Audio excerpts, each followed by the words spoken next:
Welcome back to the channel. Welcome to Wild Beyond the Witchlight, Episode 3. This is Tabletop Bob. My name is Bob. I'll be your Dungeon Master tonight. We have our lovely party here. We'll introduce in just a second. But welcome. This is a live stream of my 5th edition Dungeons & Dragons campaign, The Wild Beyond the Witchlight. If you're watching here on YouTube or Twitch, welcome.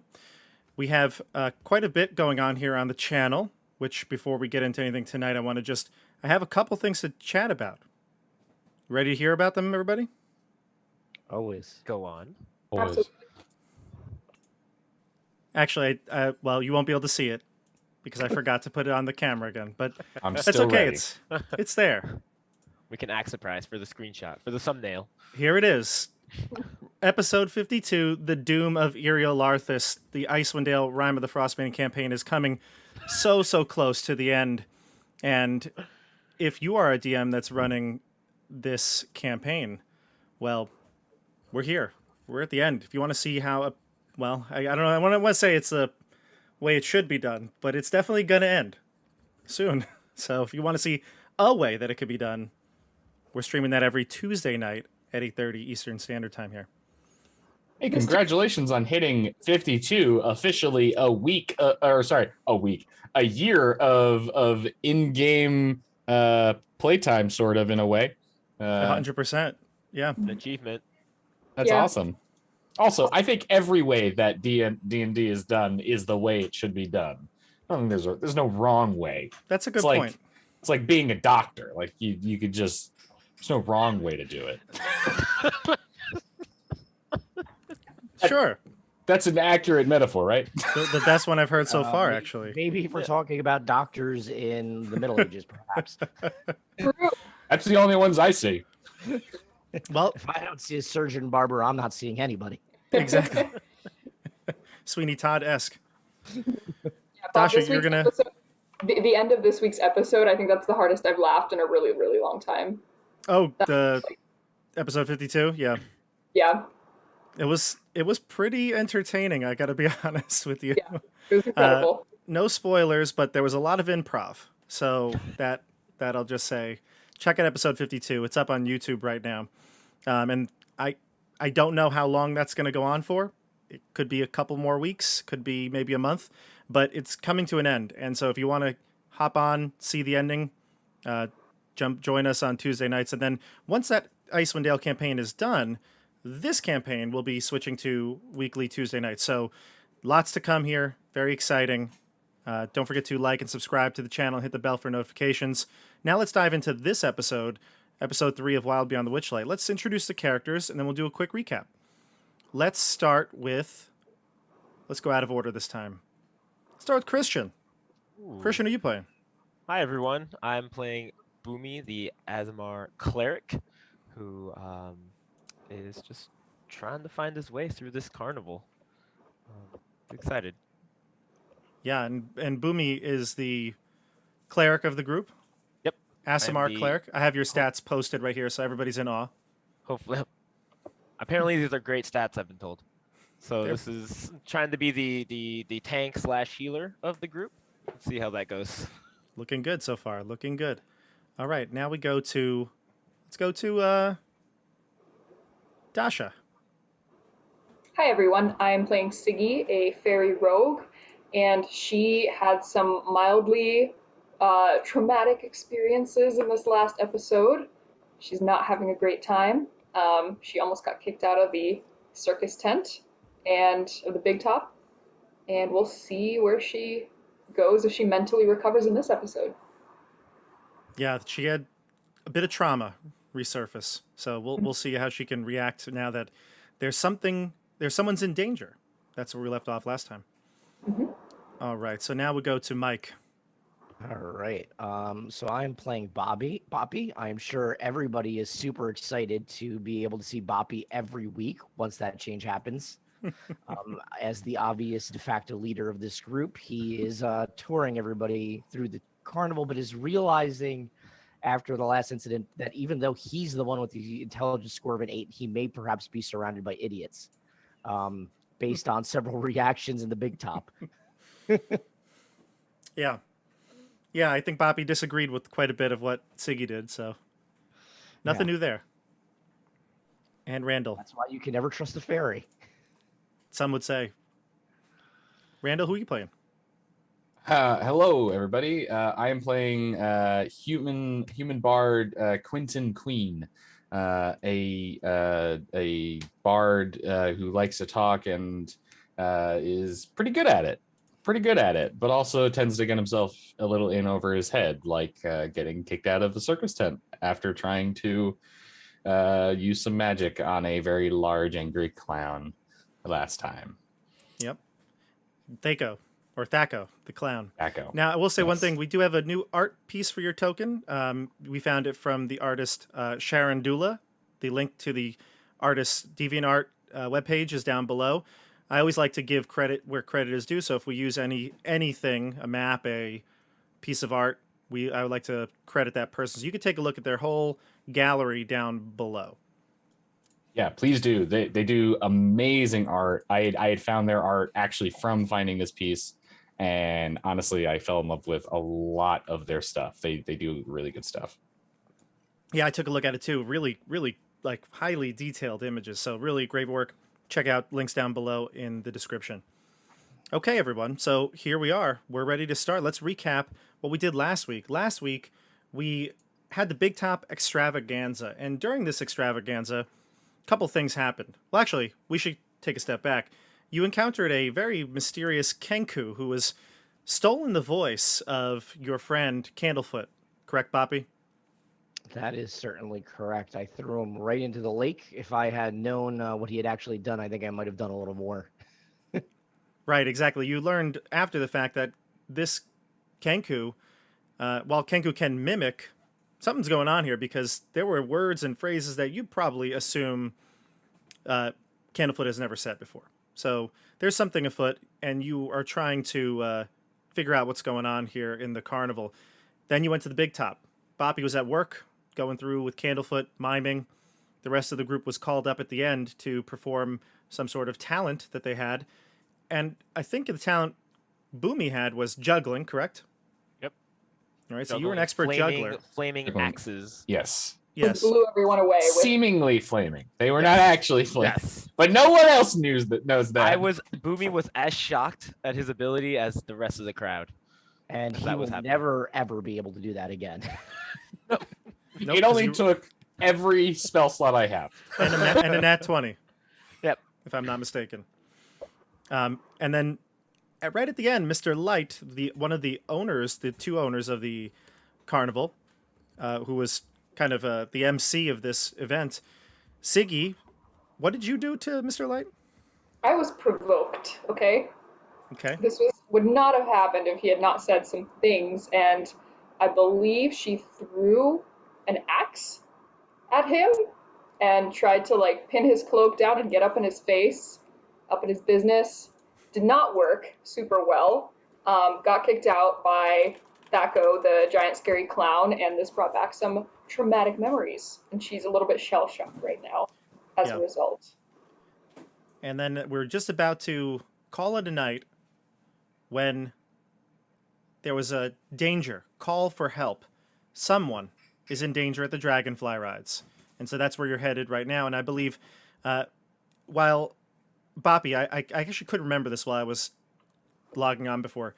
You were going to talk to one of your coworker friends, Burly, who had something to tell you. Was he going to go with you to the... Burly led the way. Burly Gotcha. Burly at first he was like, "Yes, very loudly, we will talk about what I needed to tell you." And then he was Yes, like, okay. "But there's danger. Let's go there first." Yes, I remember now. Yeah, so he's running to the call for help as well. All right, good. I like that he sounds like a classic 1980s G.I. Joe character. Basically. That's basically it. All right, here we are in the carnival. All right, so you hear the commotion over by the Dragonfly Rides. I'm going to move your tokens to the Dragonfly Rides, which are located here. And I'm going to also switch our screen so that everybody can see where we're at, because I feel like I forgot. Here we are. Yep, okay. All right, so I'm zooming in. The Dragonfly Rides. I'll describe this ride to you and then explain what the danger might be. So, high, huge lily pads on the surface of a pool glistening with phosphorescent algae. You can see dragonflies using the lily pads as platforms. They're buzzing, some of them are buzzing loudly overhead as wings as brilliant as stained glass windows, alighting briefly to drop off and pick up excited passengers. Normally, that's what you would see, but you can also see that one of the dragonflies is flying askew. It's kind of tilted, and it's not flying in a typical figure 8 pattern that they normally make. Bobby, you would know this. This is pretty much a really tame ride. A lot of people think it's actually great and exciting, but these dragonflies are highly trained. Okay. I'm not very good at this, but I'm going to try to make a perception check just to see if there's anything that's causing this unusual behavior. Sure, Is go there for anyone it. on the dragonfly as well? There is, yeah. Yeah, nothing amazing, just a 10. A 10. You can see up that dragonfly that is flying off has a passenger clinging to it for dear life. It's a middle-aged dwarven man, and he's screaming. You can't make out what he's saying, but you could hear he's screaming, probably for help. Can I fly up and see if I can get close? Oh, absolutely. You could fly up. Yeah. So, Siggy, you start headed upward. Yeah, I'm Okay. gonna see if I can like get on the same flight track as the dragonfly and see if I can calm this thing Sure. down. Sure. There's a large crowd gathering now. They're not people that were all in line. They've definitely came here because there's this person whose life is at risk. They want to see what's going on. So there's no one here is here for the ride anymore. Everybody's watching. Go for it. What do you think?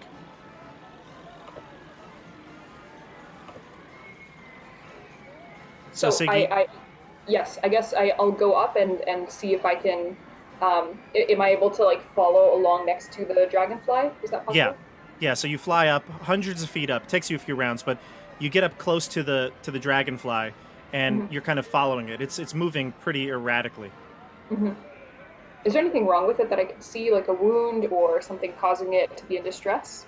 Give me an investigation check.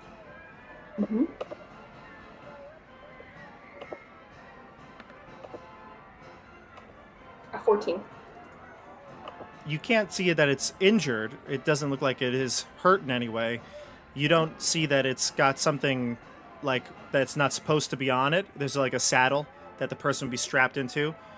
You do notice that the strap or whatever is supposed to be holding this person in a seatbelt like harness, that is it's not clasped. And so that's loose and the person is literally holding on, and that is their only safety.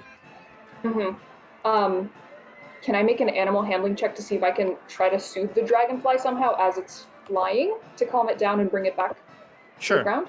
Yeah, why don't you roll, and then we'll see what the people on the ground are doing. Tell me what you get.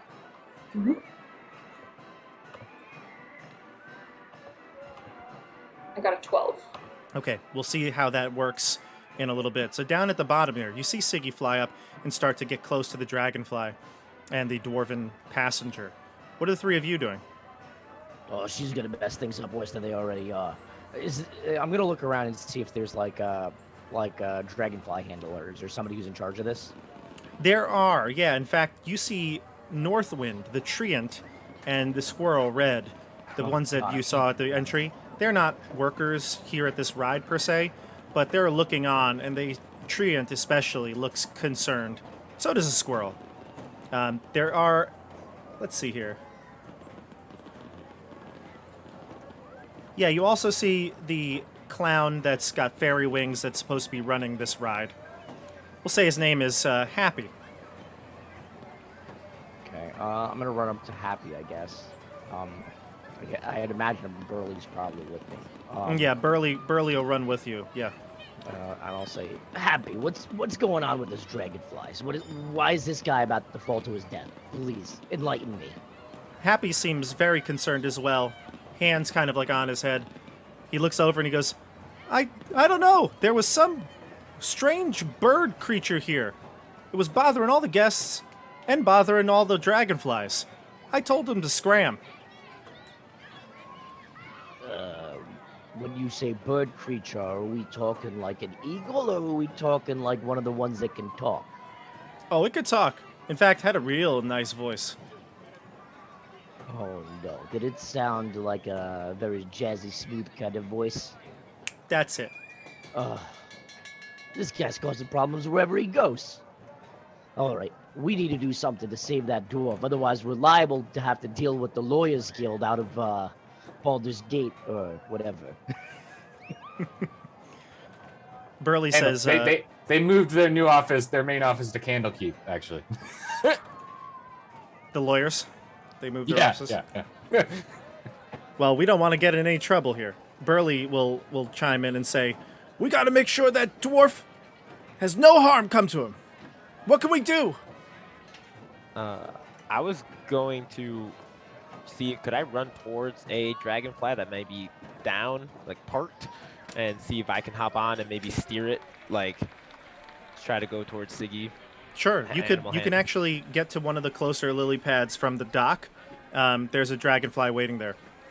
All right, I'm gonna hop on and I'm gonna follow his lead, and go on to a different. I'm assuming these are probably one-person dragon. Are these one-person dragonflies? Okay. Yes. So I'll find. I will go to a different one and go on to that one you and look really cool follow doing it.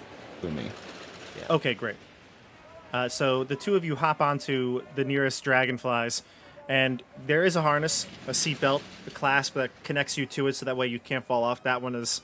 These seem to be working pretty well, and you need a handle handling check to see if you can maneuver it outside of its normal flight path. As soon as you get on, it kind of instinctively goes on its trained figure 8 path, so you probably don't want it to do that. Oh, we this is not gonna be my. This is not my forte. Uh-oh. What'd you get? I got a 14. I don't know why that rolled with advantage, but I got a 4.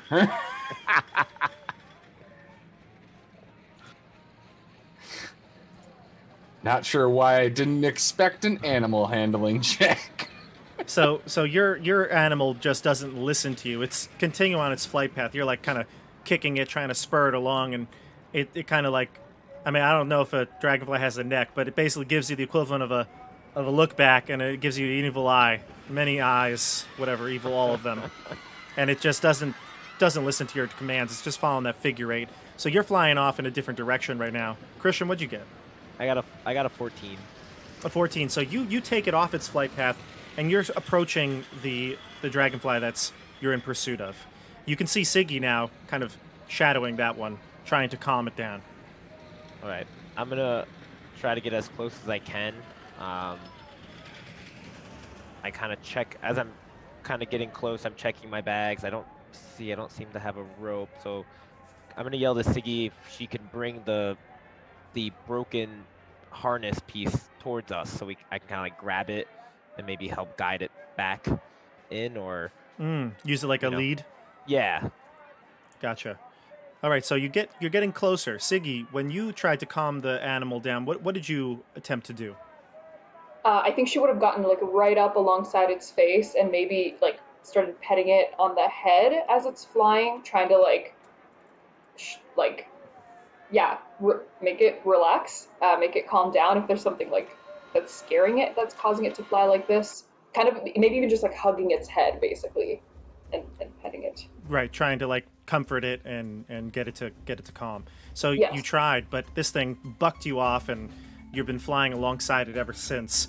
It didn't seem to listen to you at all, and the passenger is also gripping on now, like body in the air, just holding on by hands, pure strength to keep from falling. So when this thing is flying around, Bobby, is it like going off in one direction and getting stuck, or is it like all over the place? The dragonfly? Yes. Yeah, it's kind of flying all over the place. Doesn't seem to have a pattern to it. It almost seems like it's trying to get away from Siggy the dwarf and now Boomy in pursuit. All right. After seeing Siggy get like kind of pushed away, can I try to go underneath the dwarf and kind of convince him to just let go and land on my dragonfly and see if that could help. You want to say it again? I'm sorry. I'm trying to think like, so is Siggy able to bring me the harness, or this dwarf is like hanging off the edge, right? Yeah, basically hanging on the saddle of the dragonfly. Because I was like, can I just bring my dragonfly up to the dwarf and just kind of like have him? Sure, try to grab the dwarf. Yeah. Yeah, absolutely. Give me another animal handling check. See if you can maneuver this dragonfly close enough to grab him. When Siggy gets wind of what you're trying to do, she'll help you. Maybe like supporting the dwarf so it's not as scary to let go. Like she can't like carry his weight, but she can at least like help him onto the seat, but while like fluttering behind him and holding him. Good idea. So what we'll do is we'll give you advantage on the check because she's going to be aiding you. So roll twice. Okay, great. And you just hear from down below while I'm flying on this very fun children's ride. Yes, very good work. You're doing great up there. Got an 11. Shut That's up. my highest. While they're doing that, even though this is probably useless, Boppy would like talk to Happy and Burly and be like, all right, we got to get some blankets. Maybe we can catch this guy before he turns into a pancake.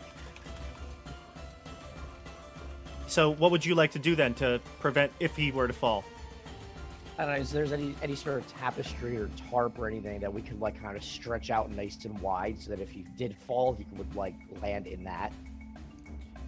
Yeah, there's a couple of things in the area here that you might be able to use. So obviously the treant that's nearby, he's got all different sorts of like ropes and ribbons and I guess even what's the word I'm looking for here?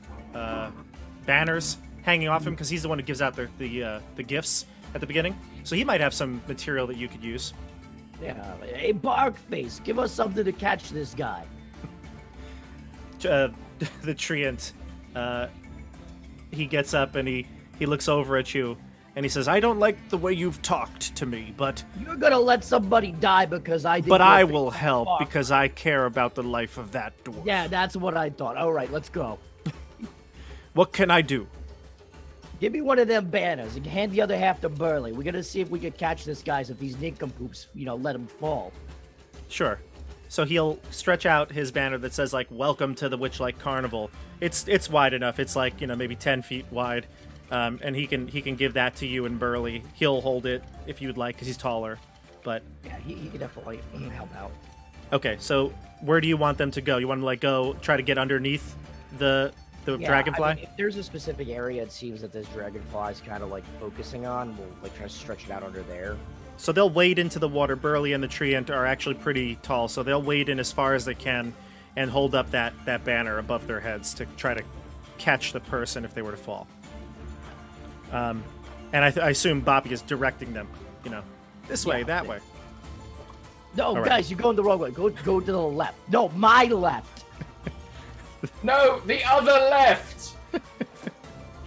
The Burly's really confused. The treant knows what it's doing though, so they're pretty good. What's What's that awful squirrel doing? Yeah, the squirrel's actually mimicking you. So the squirrel's on the dock with you, and the squirrel is, like almost in squeak tones, just saying the exact same thing you said. Oh, when you cross your arms, the squirrel crosses its arms. When you point, it All right, points. you gotta go to the left. Have I mentioned I really hate you? Yeah, the squirrel's mimicking everything you say. All right, so here we go. You're ready in position. Siggy, Boomy, Quentin, what do you want to do now to try to get this dwarven rider under control? Well, my question is, since this thing is just going on the course of the ride, am I just stuck on this thing until it finishes the ride? Basically, yes, but you can give me another handle animaling check, see if you can get out of there. Handle animal. I said handling. Animal handling? Handle animaling.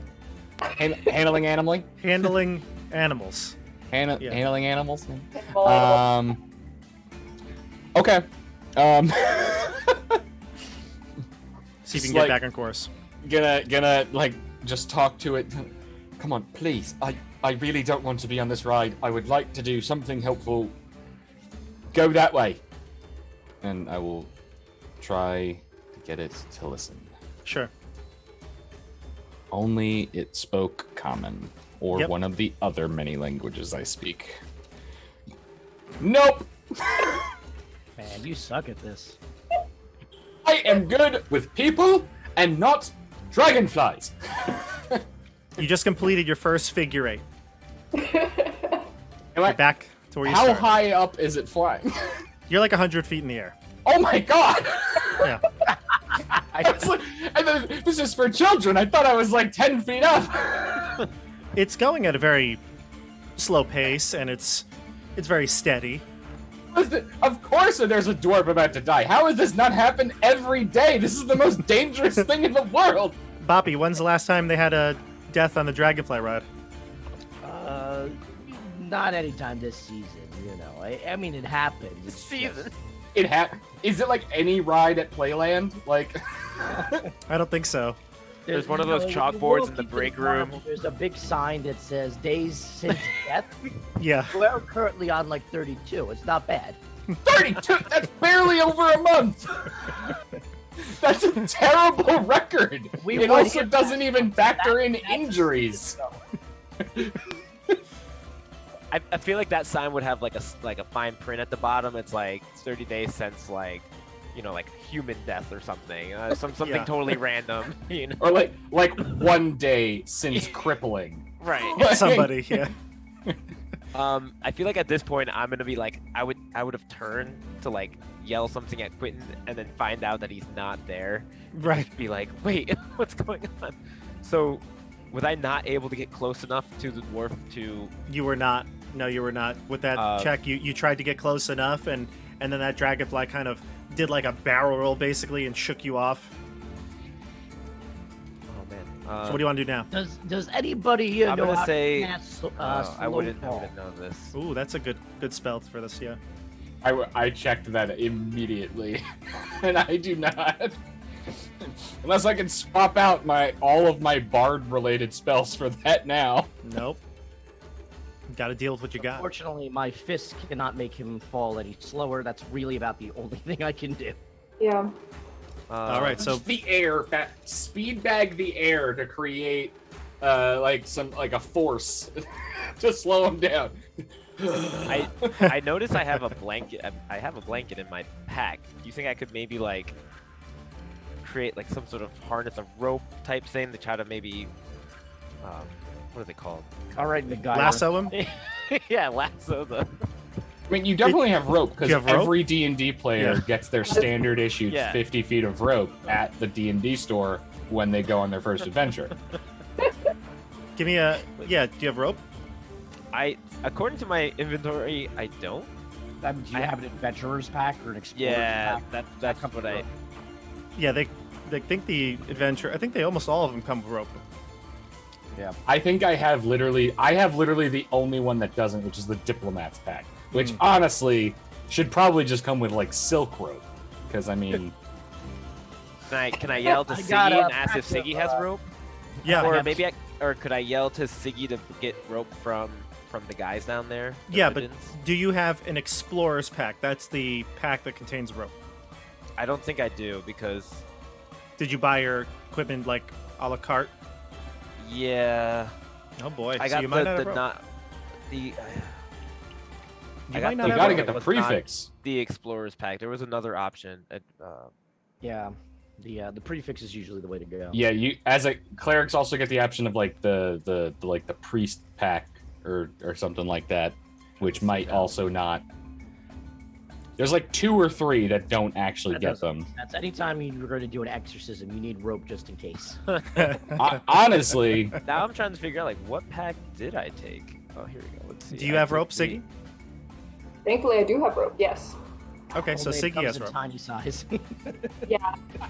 it's actually yarn. It's embroidery thread. Like that stuff It'll- you make friendship bracelets with. And the dwarves will be like, what am I supposed to do with this? It's 50 feet of it though. That's true. It doesn't make it any stronger. You could double it up.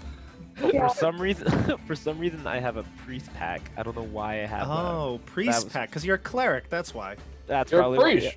Yeah. That makes sense. Yeah. I do have 50 feet of hempen rope. It is full-sized rope as far as I'm aware. There was no like special tiny option for fairies. Who do you worship, by the way? Me?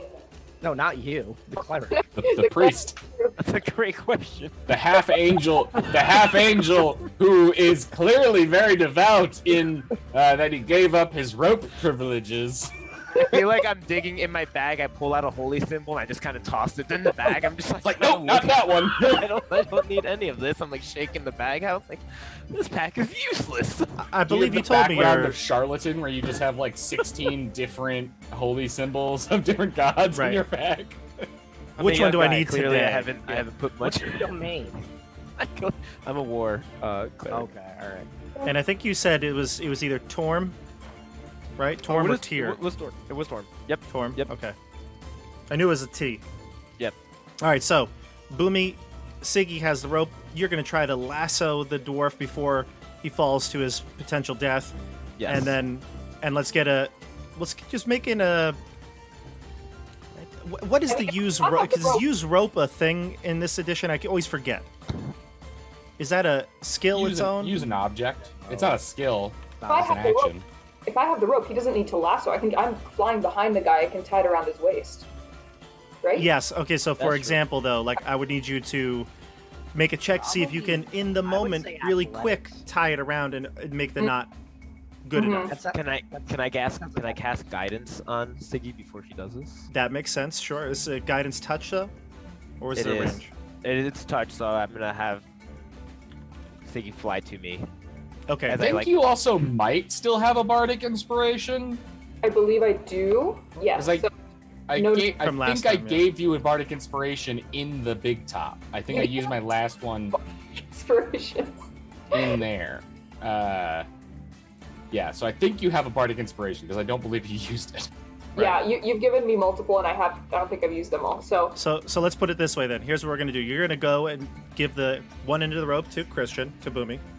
Mhm. Then Siggy's going to go attempt to fly and tie the rope around the dwarf so that in case they were to fall, you've caught them. I'll can I need make two that things sleight of here. hand check? Yeah, well, so I'll do two things here. I would say, well, we'll use sleight of hand as your use rope action here. It's not really like a stealth thing, but it's to nimbly tie the rope in this time of distress. All right? So we'll use that check, and Christian, you're going to cast guidance, correct? Yep. Okay, go for it. And I don't have to use. Oh, you're gonna cast guidance. Okay. All right. So I'm very good at sleight of hand. So hopefully 15. Do I roll the d4 for guidance or? Sure, You? go for it. So 17 total. 17 total. So you zip in, you fly in between the wings of the dragonfly, and swing the rope around the creature, tie it in a knot. The dwarf is now secured. All right? And then you fly back, kind of like up above to shadow the dragonfly. All right, so here's what's going to happen. The dragonfly finally bucks the rider. The dwarf falls off the dragonfly. Boomy, I need you to give me an athletics check. See if you can withstand the force of the dwarf falling. You need to give me an athletics check, and the DC is 13. Oof. Nice. Boomy. That is. I caught him like. And that's when the dwarf swings into the totem pole that the ride is on.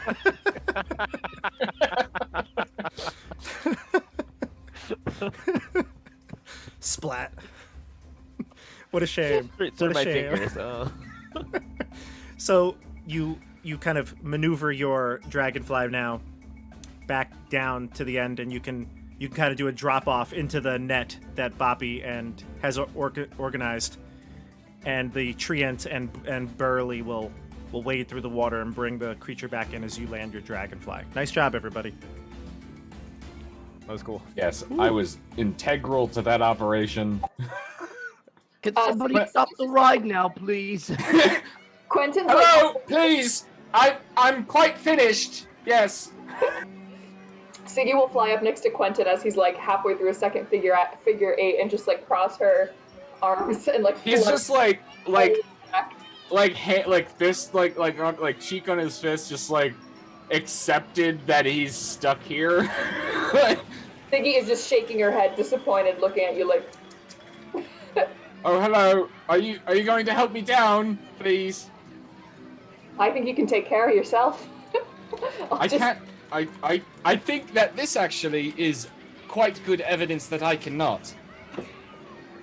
She's just gonna continue like laughing at you and floating right next to you as you complete the last circle of your ride. Yeah, you head back in now. The dragonfly lands on lily pad, and you see your friends all gathering around the dwarf.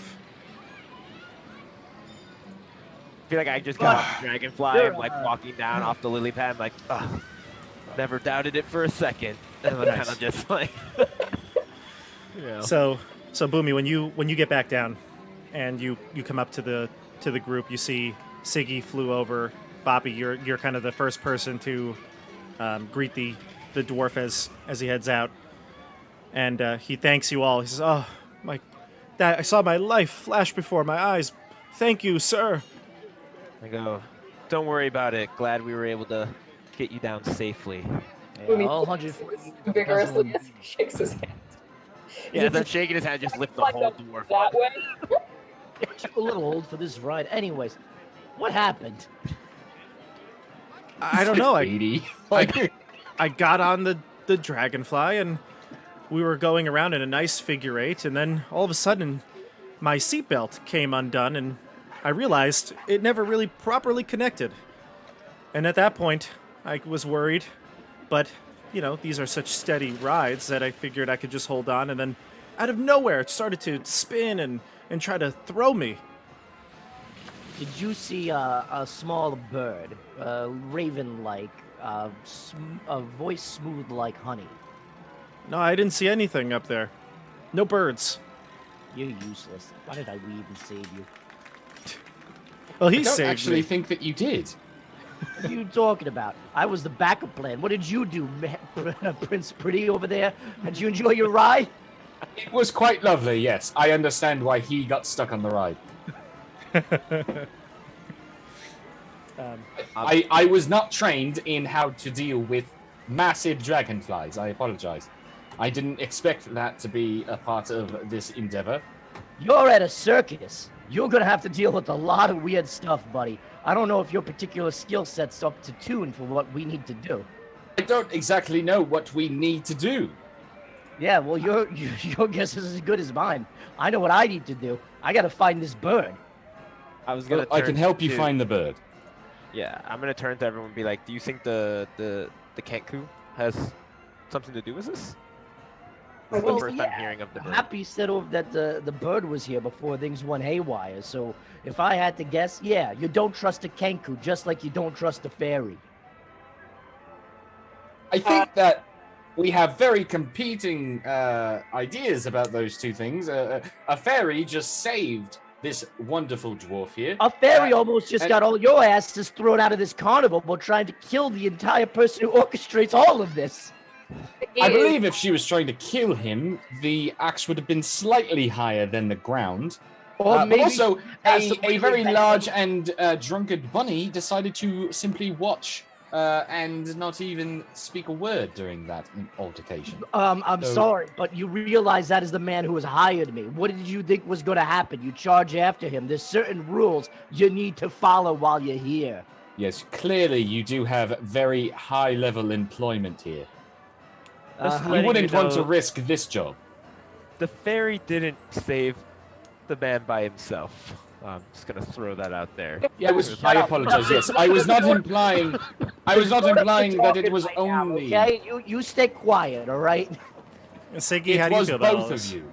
Siggy is like, if you know what Tinkerbell looks like when she's angry, she just like turns red and there's like steam coming out of her head. This is what Siggy looks like right now. She's glaring at Boppy, like fluttering very angrily.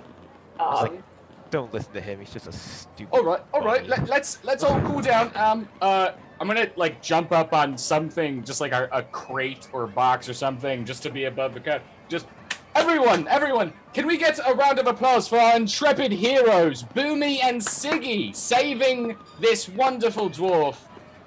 The only two people that contributed to this person's life continuing. Thank you, Boomy and Siggy, the fairy. You feel somebody putting a cigarette out on your boot.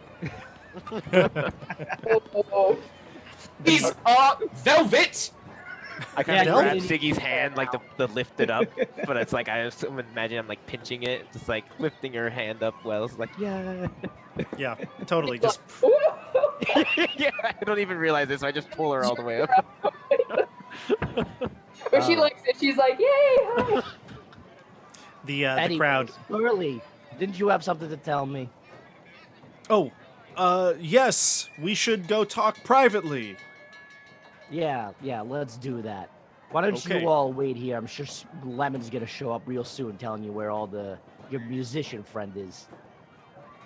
All right, so you're gonna would be Burly's gonna nice. take you back to your backstage area. What's it called? The staff area. Yep. Staff area. So Burly's gonna take you back to the big top, to the staff area where you kind of reside, and he's gonna chat with you in your wagon. The Dragonfly Ride people. So you can do what you'd like here, but there are this big crowd. It's dissipating now as there's no more catastrophe. But the Treant is there as well, and the Treant's going to come over to you all and remind you that if you didn't get your gift, I have them here. Gifts? For what? Your entry gift. I usually near the ticket booth to give out seeds and flowers. Did you receive one already? Oh. Didn't we get I believe that we did. Oh, good. I did hand mine off to someone else. They seem to very badly want it. So, Well, that's very kind of you. but yes, you did already show us that quite magnificent display. It was quite lovely. Can Siggy fly up and whisper a question to the... Does the Treant look trustworthy to Siggy? Like a kind soul that may help her? What kind of wood? We talking pine, Oak, mahogany. I'll give you a teak. glimpse. Looks like Groot.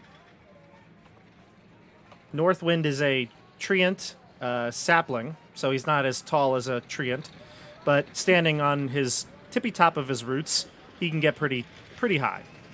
Red is the squirrel that accompanies him. I would like to fly up and whisper something in his ear. He seems like he may be a good creature. Sure. Bob, I'm gonna text you what I whisper Okay. because I don't want the group to hear. So you She see tries- Siggy she tries starting to to be whisper sneaky. to the treant. What do? Quentin Boomy? Just waiting for Boppy, I suppose. You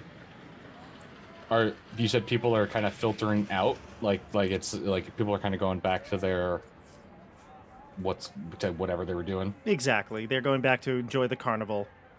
What happened When to the dragonfly that went off? Is it still just like off in the distance, a little dot in the wind? It's not a dot in the wind, actually, so it seems to have calmed down and is now returning to its lily pad. You look over at the dispersing people, and now it's thinning down. You can see the kenku, the black feathered kenku that you saw before. It's looking out over the lake, but then it catches eyes with you, Quentin, and eyes widen, and then it darts off south. Shit up, Boomy. Siggy, Bop, the bird. I hear that, and I'm like, let's go, and I spring into action. I'm like running towards this Kanku. Dasha, did you I have no idea where Bobby text is. or? I'm texting you right now, yeah. Gotcha. Okay. All right, Okay, so I just texted you. And Siggy will finish whispering. She tries to do it sneakily, but it's very obvious that she's whispering something to the tree. But then she'll give it a quick hug, and then pat it on the bark, and then come down to where Quentin is calling for them. Is there any other obvious staff here, like immediately around? the clown, Happy. Happy? Wait, but he wouldn't leave the ride, right? Because that's his ride. That's his ride. I'm gonna tell Northwind. I'm just gonna look up to Northwind and like, Northwind, Boppy, the very angry, terrible bunny clown. He started going off towards the big top. We're looking for that bird. We have to go get it. Could you tell Boppy that we're going that way? That the bird, the smooth and sexy voice bird is over looking at the lake. Absolutely. I can tell them, and if I see them, to you, Siggy, points to you, I will let you know right away. Siggy will nod in thanks. Is Bobby's little pixie around? Lemon Drop? Is that her name? Lemon. Lemon. Is Lemon around? Sprite. Yeah. Right. You look around for Lemon. Yeah, because Lemon could help us out, maybe. You don't see Lemon. Well, give me a perception check, actually. Let me see what you get. If you could locate Lemon. As you're flying in the air? Yeah. Okay. Let's see. Perception. Could I assist, since I was also frantically looking for Boppy and yelling his name? I don't know if Siggy is even telling you that she's looking for Oh, that's Lemon. fair. But normally, yes, I'd say yeah. Only an 8. Only an 8. So you don't see Lemon at all, but you kind of fly up, do a quick cursory glance, and now you see the Kenku though, making a move south towards the Bubble Pop teapot. I'll fly back to the group and tell the group that. Oh wait, Okay. So wait, where on the map? I was when you said lake, I was imagining the like little pond with the dragonflies. Did you mean the Silver Song Lake? Nope. So you're here. Yeah. The Kenku kept going south, or I guess it's really southwest. And when you flew up in the air, you saw the Kenku running. Because you kind of had eyes on her for a while. It's not like she was hiding per se. She's bolting it. And so even though you didn't see the Lemon Sprite in the air, you saw the Kenku still running. We're able to maintain a view on her. All right. So where to, the three of you? You want to pursue? Do you want to go get? You're not getting Boppy. Never mind. You're gonna just tell the Treant to get Boppy.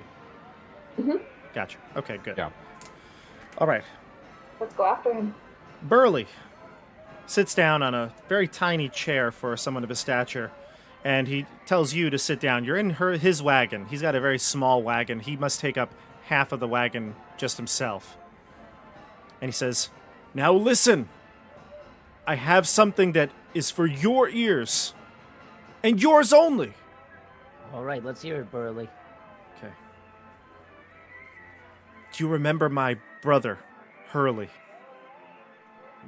Do I know Hurley? You do.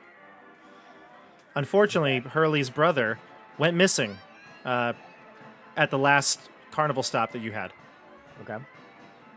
Nobody knows what happened to Burly, but he was very distraught. He was looking search teams for him, and then kind of was very depressed when the carnival had to pick up and move without him. So he says, "Do you remember Hurley? Yeah, I remember Hurley. Do you remember that he went missing?" Yeah. That's common knowledge, right? Well, yeah, it's common knowledge, but, I don't know. It's a big carnival. Well, listen. I think there's foul play. Oh, no. What do you think happened? Well, remember, this is for your ears only, all right? I wouldn't tell a soul. Mr. Witch and Mr. Light. I don't know them really. I met them once in passing. Just like you, right? I'm sure you've never really had a conversation with them, right? Yeah, we're not exactly invited to hang out with them. Well, they talked to me when Hurley went missing. They sat me down. I sat just this far away from each other. And I'm going to show you a picture. In Burly's mind, this is what you see. Oh, darn. I should have had this artwork up. Boo.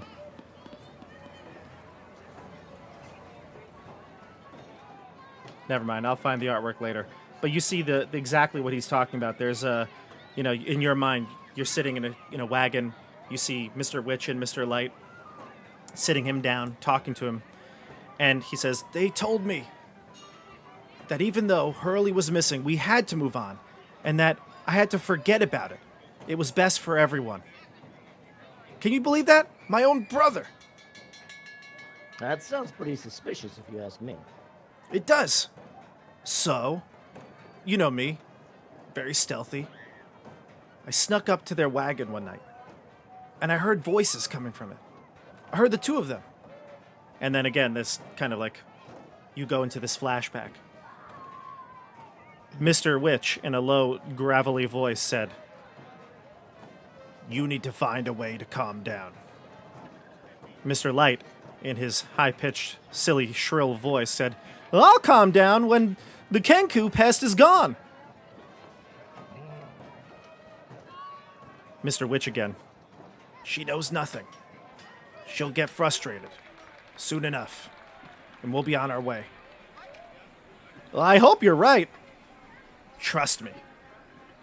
That's what I heard. Then I accidentally knocked over a bucket and... yeah, then I ran for it, but... that bird.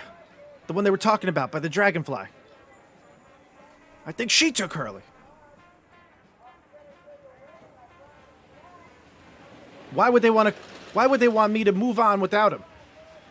I don't get it. Doesn't make sense. I gotta agree with you. That's it's a little suspicious. What do you think happened? I don't know, but I don't remember a bird being at the last one, although, we only see so much of the carnival, right? Yeah. I don't know. But I figured if there's anyone to tell, it's you. You could keep a secret.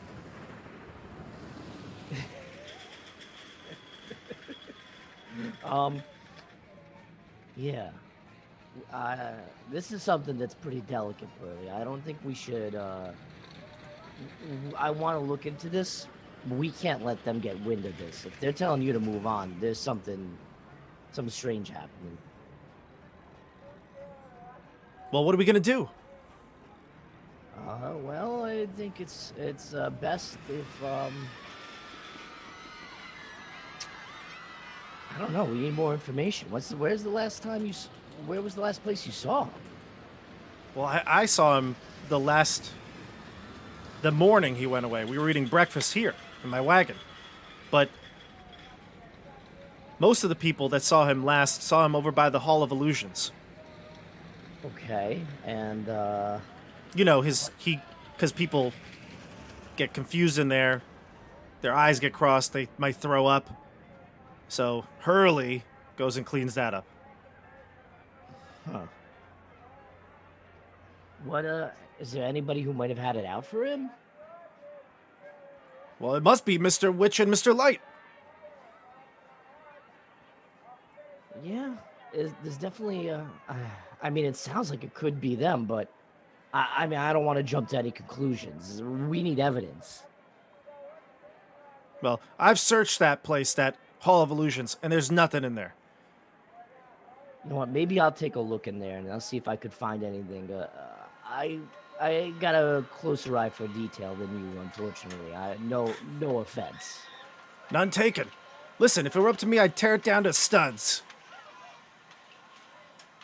All right. We could do this. We're gonna figure out what happened. We're gonna find it. All right. Don't you worry. We're gonna find out what happened to your brother. Thanks, Bobby. Appreciate it. Yeah, no problem. I'll let you know if I find anything.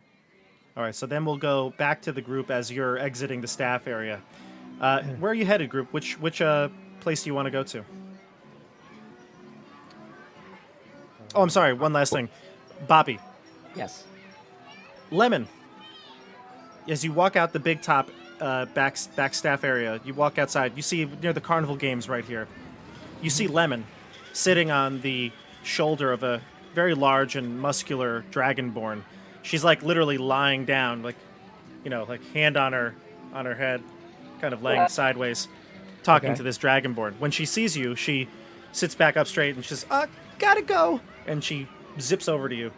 Oh, Boppy, I found Eliwick. Oh yeah, where was Eliwick? She's over by the Snail Racing. Okay, who were you talking to? No one. Why? You're full of. You know, I'm gonna hold my tongue here because I've known you for so long. All right, you tell me the truth. All right. What? He's just some very handsome dragonborn. Rogal. There's a lot of handsome people at this carnival. Okay, not just that guy. Oh, So I why- know. Quentin Queen. I'm gonna, Quentin's gonna be pretty upset if he finds out you were talking to somebody else. There better be a good reason. Well, he hasn't given me any reason I gotta be, Oh, you telling me that kiss was nothing, huh? A little bit of sugar. When do you get a stick up your butt? How long have you known me? What do you You're right. mean when? You were born with it. Got it. Well, Ellie's in the snail racing. If you don't mind me, I've got to get back to work. And she looks I'm gonna like do an dotingly insight at this check. What's dragonborn. wrong with Lemon? What's that? Can I do an insight check? Sure. Yeah. It's not gonna be very good, but yeah, I got an 8. An 8? Yeah, I mean, she looks like she's got loving eyes for this dragonborn now. All right, I'm gonna try to catch up with the rest of the group. Okay. All right, so now we go to the group. You're headed towards where, group? I Following thought we the- were chasing the bird. Yeah, we going to the Yeah. teacups. Is that what it was? Yeah. Bubble pot teacup? Yeah. Yeah. All right. So you head into this area, the bubble pop teapot, and you can see the obviously the biggest thing here is that big, huge teapot. Let me just describe it to you.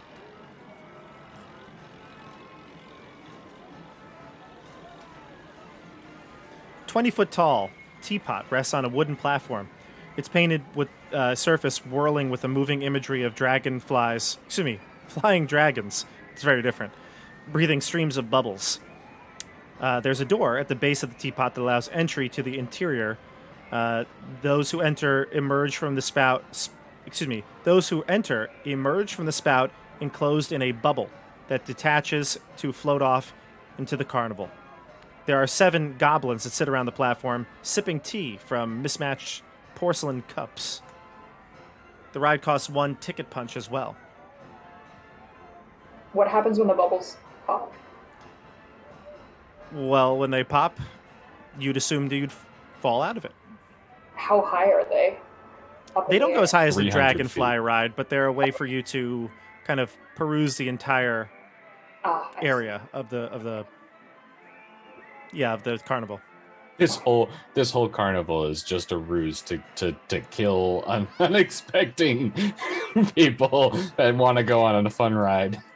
I mean, do we see the kangaroo around? Like, is it on the ride or? Give me a perception check. Can I fly up and get a better vantage point? Sure. Why don't we roll with one roll then? Or let's do a group check. Do a group check. Go ahead.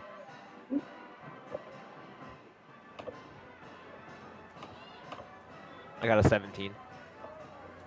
17. 21. 21. Nice. A 19. A 19. Okay, good. So you Wait, see those 7 I goblins. rolled the wrong skill. Sorry. I accidentally clicked wrong. It Oh, is okay. not a 21, it is a 14. Okay, that's still pretty good. So 17, 14, and 19. So you look over and you see those 7 goblins sipping tea, and one of the goblins looks up and goes, "Oh, she went that way." And he points into the bubble pop. But as you're kind of still looking around, Ziggy, you're up in the air. You see the Kenku hidden off to the side in like the bushes or behind a cart. And as soon as you see the Kenku, you realize this is probably she paid them off or something to give you a misdirection, and she'll bolt as soon as she locks eyes with you. So she's headed south, outside of the bubble pot teapot. I'll tell the group, quick, she's going that way, and I'll go after her. Can I fly really, really quickly after her? You can, yeah, you can fly really quickly. Actually, she's gonna, no, she's gonna head this way, out of this door right here. Mm-hmm. Yeah, this is the entrance to the southwest. She's gonna exit out that one. So you're chasing, giving chase, probably faster for you than everybody else. So I'm gonna have Boppy. Boppy, you're coming along towards the Hall of Illusions like you were looking at before, and you see the Kenku in the middle of the causeway here, and Siggy is zipping after her. Okay. So it's like fully, her body is like fully horizontal. She's like face first. Wings are like furiously fluttering, going after this guy. Or I don't know if it's a guy. This Kenku. Very intent on her goal. The Kenku heads into the Snail Racing, where there's a large crowd gathering, and they're getting ready for the next snail race. I feel like I would follow Siggy. Sure. If I, Yeah, following. Well, when you said so, I'll just follow. I'll follow. So Boppy, Siggy, and now Quentin and Boomy, you head out the bubble pot, and you see the crowd in the snail racing that the Kenku just entered. You see each other as well. What do you do?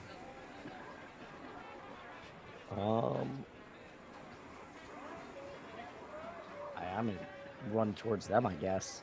Yeah. You see your friend Boppy headed towards you. Can I keep following the Kenku? Like, get closer, see if I can, like, maybe I can lasso him, actually, using my rope that I got back from the Dragonfly? There's still some distance in between you, because your fly speed is, what, 30? I think so, yes. Okay, so there's still some distance between you, but you get into the snail racing, and you're following through the crowd, kind of zipping overhead where the Kenku's got to go through people. So you're catching up, but you get to the entryway of the track, and you can see the Kenku slips ahead, and then there's a person in front of you that says, "Oh, are you entering the races?" What races? This is a clown, again, more of like a white-faced clown, more of a traditional-looking clown than the ones you've seen before. More like Thaco, but maybe not as scary. And says, "The snail races. Are you competing?" Does it look like the Kenku's gonna compete? The Kenku slipped in, seemingly unnoticed. But the Kenku would be in the racetrack at this point. Yes, I am competing. I'm competing. She'll look around at her friends and, like, kind of point, like... What do your friends do? They catch up. You see Siggy talking to one of the clowns for the snail race. And when we saw the Kenku go in, we saw her just jump into the main, through like the main area, or kind of like go through the like another part. So there's the main area is like kind of like entering into the arena, and then the Kenku darted towards the actual racetrack. So rather than just being a part of the crowd, she entered into the racetrack. Okay. So is this snail racing like these people can ride these snails like jockeys, or is this like little snails racing, and like I'm thinking like a pig race? No, like when you enter the snail racing area, you actually see these are massive snails. These are giant snails, and they have jockeys. They have jockeys. Because in my mind, I was like, why is he asking Siggy if she's going to compete? She's a fairy, not a snail. But now this all makes sense. How fast Took are a these snails? second for the dots to connect there. Wait, are pig races where you bring your own pig to race it? Pig races, maybe, yes, like in a real carnival, but these aren't. Is that a thing? Yeah, I saw a pig race 100% once, and it is, changed my life. I've never heard of that. Christian, was it in Ohio? It was in Ohio. Of course. I've never been the same after witnessing one. Oh my god, this looks ridiculous. It's does. literally just that Pixar movie. Oh yeah, the speed movie. What's it called? Bolt? No, there's a snail. Yeah, the Ryan Reynolds. racing yeah. snail, the super fast snail. Yeah. I mean, So this changes everything for Boomy. The fact of potentially competing. I'm the snail going to race. see where Siggy is pointing, to the other part of the where the Kenku went, and I'm going to instinctively look to Boomy and then see the wanderlust in his eyes that he's now distracted by the idea of snail racing. I'm going the other way. I'm going to try to cut it off. What is going on? What are we doing? The Kenku Kenku entered. She ran into the snail racing. She got somewhere over there. Oh, all right. We got to move fast. And All right. I'm going to start running towards where I saw Siggy point. Yeah. You can I see guess from I'll the follow. grandstand, you can see there's all the giant slugs, snails, whatever. They're all ready to go. There's a couple of riders already on their snail, and a bunch of them are empty still. The riders are maybe in the backstage area. They're getting ready, but the show hasn't started yet, or the race hasn't started yet, so there's a couple empty ones. But there's the Kenku, firmly atop one of the snails. I'm running straight towards that. Okay. And Siggy, you too? Yes, yeah. All right, so you're headed towards the snails, and when you get there are a couple of snail kind of trainers, and they flag you down. Hey, over here. You're riding... hold on, their names are here. You're riding Nimblefoot to Boomy. Yes. All right, Yep, that's Nimblefoot me. is marked as blue. It's got a blue flag on it. So hop onto Nimblefoot. And then you, Siggy, one of the other trainers says, "Are you here for Wizzy or Queen's Majesty?" Wizzy, of course. Siggy Wiggy. All right. Wizzy is orange. Oh yeah, that's perfect. All right. So you hop on Wizzy. You see your two companions hopping on snails. You're just you are mere feet from the Kenku.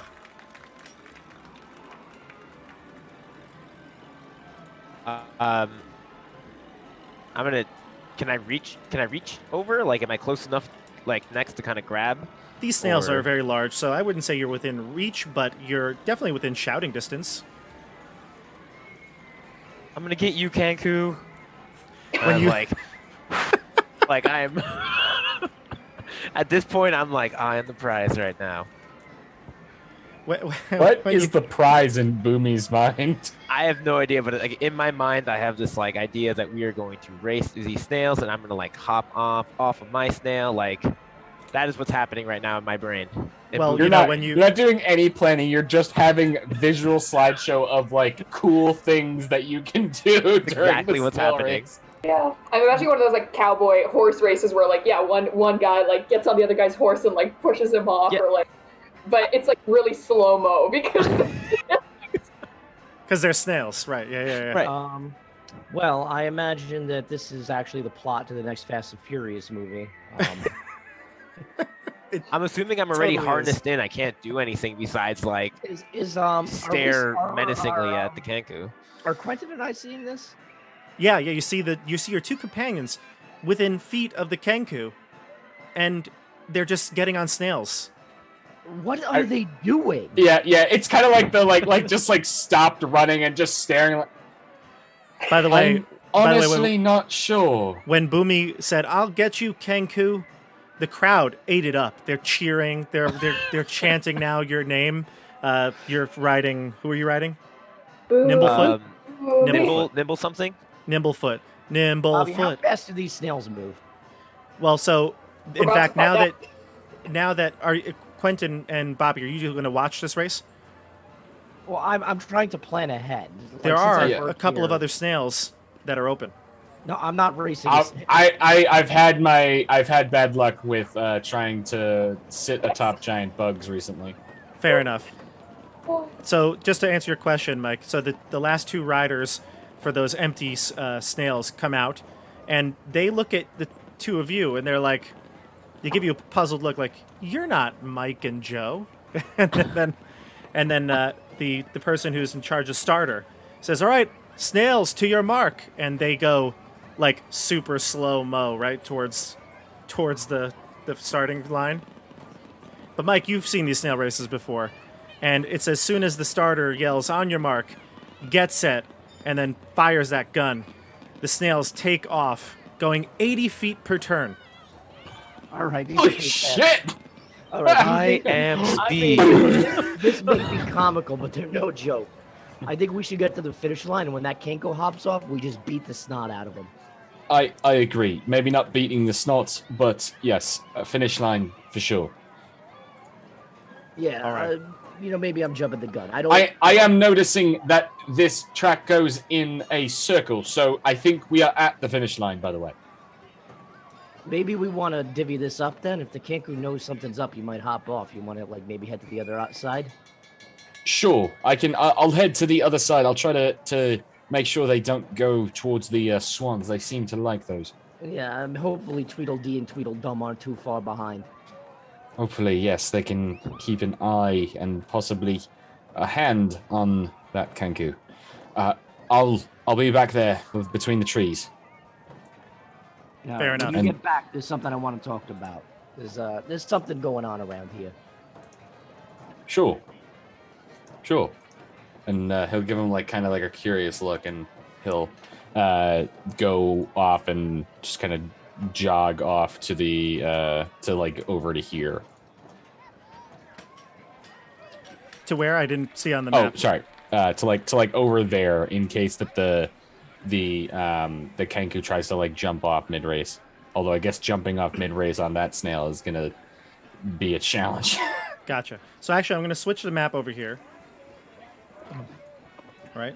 This is not a map I created. This is a map from a person I saw on Reddit called Meditating Monkey, and I'm going to link their site down below. They do maps, and they have a Patreon, so I'm going to put that down below so you can check out the really cool maps. I'm going to show the whole thing for a first second here. All right. You can all see the map, right? Yeah, Good, that's cool. good. Okay, good. So there's a couple of different snails here. I'm going to go through the list and explain it, and then explain the rules of snail racing, all right? And so I'm assuming that you're going to be here kind of at the start-finish line. It's a circle, right? So you're going to be there, Boomy. You're getting to the ready to capture the Kenku at the end. You're going to probably be on the other side, right, Quentin? Oh, sorry. I thought you were talking about Boomy and Siggy. No, you and Boppy are going to be at the opposite sides of the track. Yeah. So I'll probably be. I guess if we're going off this diagram, probably more I guess over here, since this looks Right. like an exit or entrance. Correct. Yeah, I agree. Okay. Okay. So yeah, I'll be on that side. There we go. We'll put Boppy there. All right. So for you, Christian, you're blue. And you're orange, Dasha. How this works is very simple. You're going to give me animal handling checks, because I know you're all lovely at that. Oh yeah. You're going to give me handle animal checks, and depending on what you get, I'll tell you what the result is when you roll it. You're going to move a number of spaces. The standard number is 4 spaces, and then if you roll poorly, you'll reduce the number. If you roll well, you'll increase the number, and you'll go that many spaces on the track. If you'd like to make your snail go even faster, maybe perhaps, maybe whip the snail or kind of force it to go faster, you'll add 1 to that result, not the die roll, 1 to the overall result in spaces. And if you do that, there's a chance that your snail may not want to race at all. So it's a little bit of a give and take with that one. But you can do normal handle animal checks, and you'll go a certain distance each turn. All right? I'm sure how you guys handled the pie eating, this is going to go very well. Yes. Oh, it's going to be great. Snail damage. Snail damage. There's no snail damage, thankfully, but What are you talking about? Well, that's Snail- good. Slime damage, all right? yeah. Snail slime. All right. So let's begin. Let the snail races begin, I should say. Imagine getting run over by a fucking snail. It would be awesome. That'd be the worst thing in the world. The Randall, Kenku's in case dead. things go wrong, have you prepared conjure salt today? No, but I do have a pouch of very fine spices with me, so. Conjure salt. Sea salt. Blade sea salt. Ha! All right. I'm going to say that the Kenku is riding red, so you're chasing red, all right? Okay. All right. So give me your first animal handling checks. Great. Ooh. That's a nat 20. And that's a 12. A 12? Yeah. Yes. Okay. So in total, Dasha's a 12 and Boomy's a 24? Yep. All right, so obviously, Boomy, you're going to be moving 2 extra spaces with this one. Would you like to whip the snail as well? No. Okay. So move your character total of 6 spaces.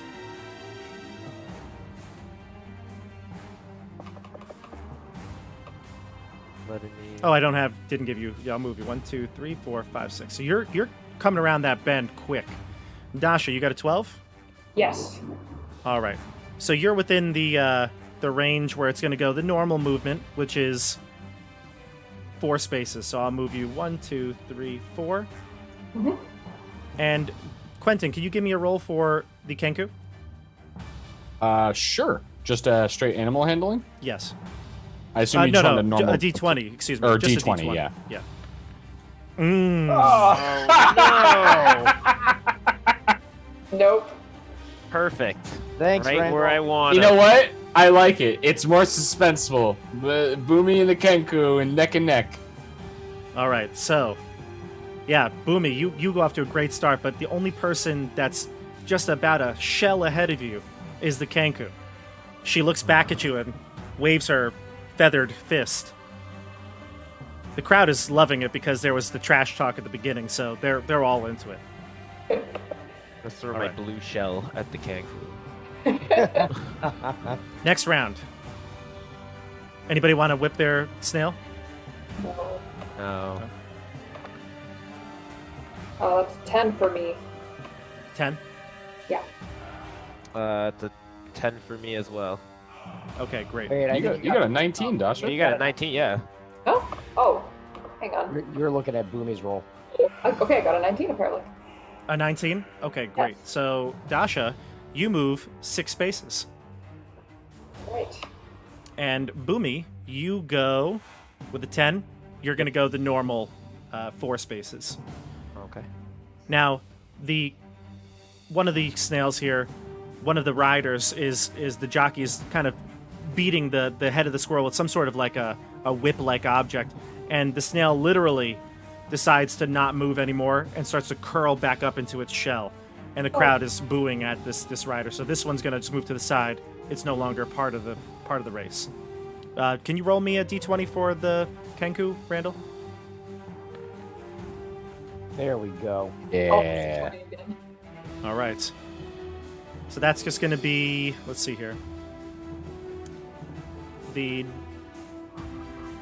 That's going to actually be -1, so it's a 3 spaces for the Kenku. 1, 2, 3. Christian, you Doing my go part, 4. guys. 1, 2, 3, 4, 5, 6. Dasha, you overtake everybody. Let's go. Nice. The green Siggy, snail. Boomy, remember, SCAR, go, go, go! Wow. All right, so the rest of the snails move along. I need you to roll me a D8, Bobby. Is that snail off the track? Yes, it's the one that curled up into its shell. Gotcha. Give me a D8, Bobby. Or a D8, all right. 4. Okay. All right. I need you to give me a D20 roll for the 3 main riders here. Quentin, you can roll for our friend here. Just give me a D20 roll. Nothing added to this. Straight up D20 roll. 4. Okay. Christian and Dasha, give me a D20 roll. Just a d20. with Regular nothing added. D20. Yeah, nothing attached to it. 18. A 4. Oh boy, here. Give me another roll for both Quentin and Dasha. Or Siggy. Oh no. The Kenku and Siggy. Can't get anybody's name right here. 2. All right.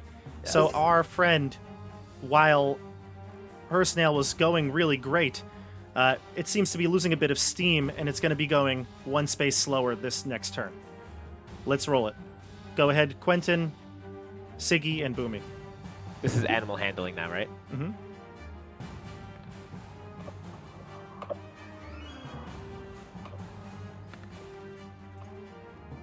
$11. I got an 18. 11 and 18. So you're going to be going the fastest here. Again, Christian. Boomy's going to go 6 spaces. Dasha, you're going the normal 4. And 4. Quentin, what'd the Kenku get? 12. A 12. So normal, but -1 because of the endurance of the snail. So it's going to go 1, 2, 3. Dasha, you go 1, 2, 3, 4. And Boomy, you go 1, 2, 3, 4, 5, 6. You take the lead again. And The crowd Boppy, erupts in cheers. Boppy's probably just upset that you're all passing the Kenku. Not going near it. Yeah. I'm like, no, not fast. Boppy, you hear the commentators, the pundits behind. They're talking about how Flower Flash is really making a run for it, but it looks like Wizzy. Oh, Wizzy's just been passed. Nimblefoot is in the lead. There goes Skywalker. They don't even have feet. Well, this is Snail Racing. like, All right, the finish She line's forgot in sight. all about Siggy's attention span is very, very small, and she forgot all about the Kenku, and now she just wants to beat Boomy. Bobby, I need another I'm gonna D8, by the way. move a little bit to keep, because they're not keeping pace with the Kenku. I'm going to keep pace with the Kenku Sure. and like move over to like there. Okay. Sure. The snails go much faster than you, so you're gonna lose them quickly. But you're right here now. as I pass the Kenku, I like give it like the deepest stare, and the crowd is just the jumbotron, shows Yeah. that stare. It's Yep. You cut off Jumbotrons are canon. They had the kiss cam on, and then they realized, oh my god, we're in the middle of a race. They shot right back to you for that moment. The yeah. kiss cam is Lemon kissing. It's like, Kissing the dragon, not even in the stadium. kiss cam. behind the stands. Yeah, it's like underneath the bleachers. It's great. Yeah, it's totally what's happening right now. How does Boppy feel about Yeah, this? Boppy, you see. Boppy's just he's just staring at me. He's not just really lost. paying attention to anything else. Boppy, I need you to give me another D8 roll here. All right. Poor Lemon got exposed. 8. All right. I'm going to roll a D3 to determine who this happens to. 1, 2 will be the Kenku, 3, 4 will be Boomy, and 5, 6 will be Siggy. Boomy. Oh boy. Oh man. You realize something got clipped. Your saddle is loose, and you're falling off the side of your snail's shell. You need to give me a dexterity saving throw to remain atop the shell. I can do this. Got this. 12. 12. Boomy, you fall off of your No! snail. Oh, at 80. I'm going to say right now, you fall off your snail, and your snail is going to stop and pick you up, but you're running riderless this turn, so your whole turn is going to be to just get back on the snail. Okay. All right. Give me an animal handling, everyone. To Boomy, you don't need to roll. All right. Now that you mentioned the commentators, all I can hear in my head is the commentators. Oh! Down Oh, goes... and down goes Boomy, a Cinderella's tale, but without a happy ending. I have seen the Great Pyramids of Egypt. I have... but I have never seen this. The crowd just an audible gasp. Just there are children crying. Like Yep. Oh. Okay, so Quentin, I see you roll for the Kenku. The Kenku goes 3 spaces. Dasha, you go 4. 1, 2, 3, 4. You're right at the finish line now, Dasha. And Siggy's so close.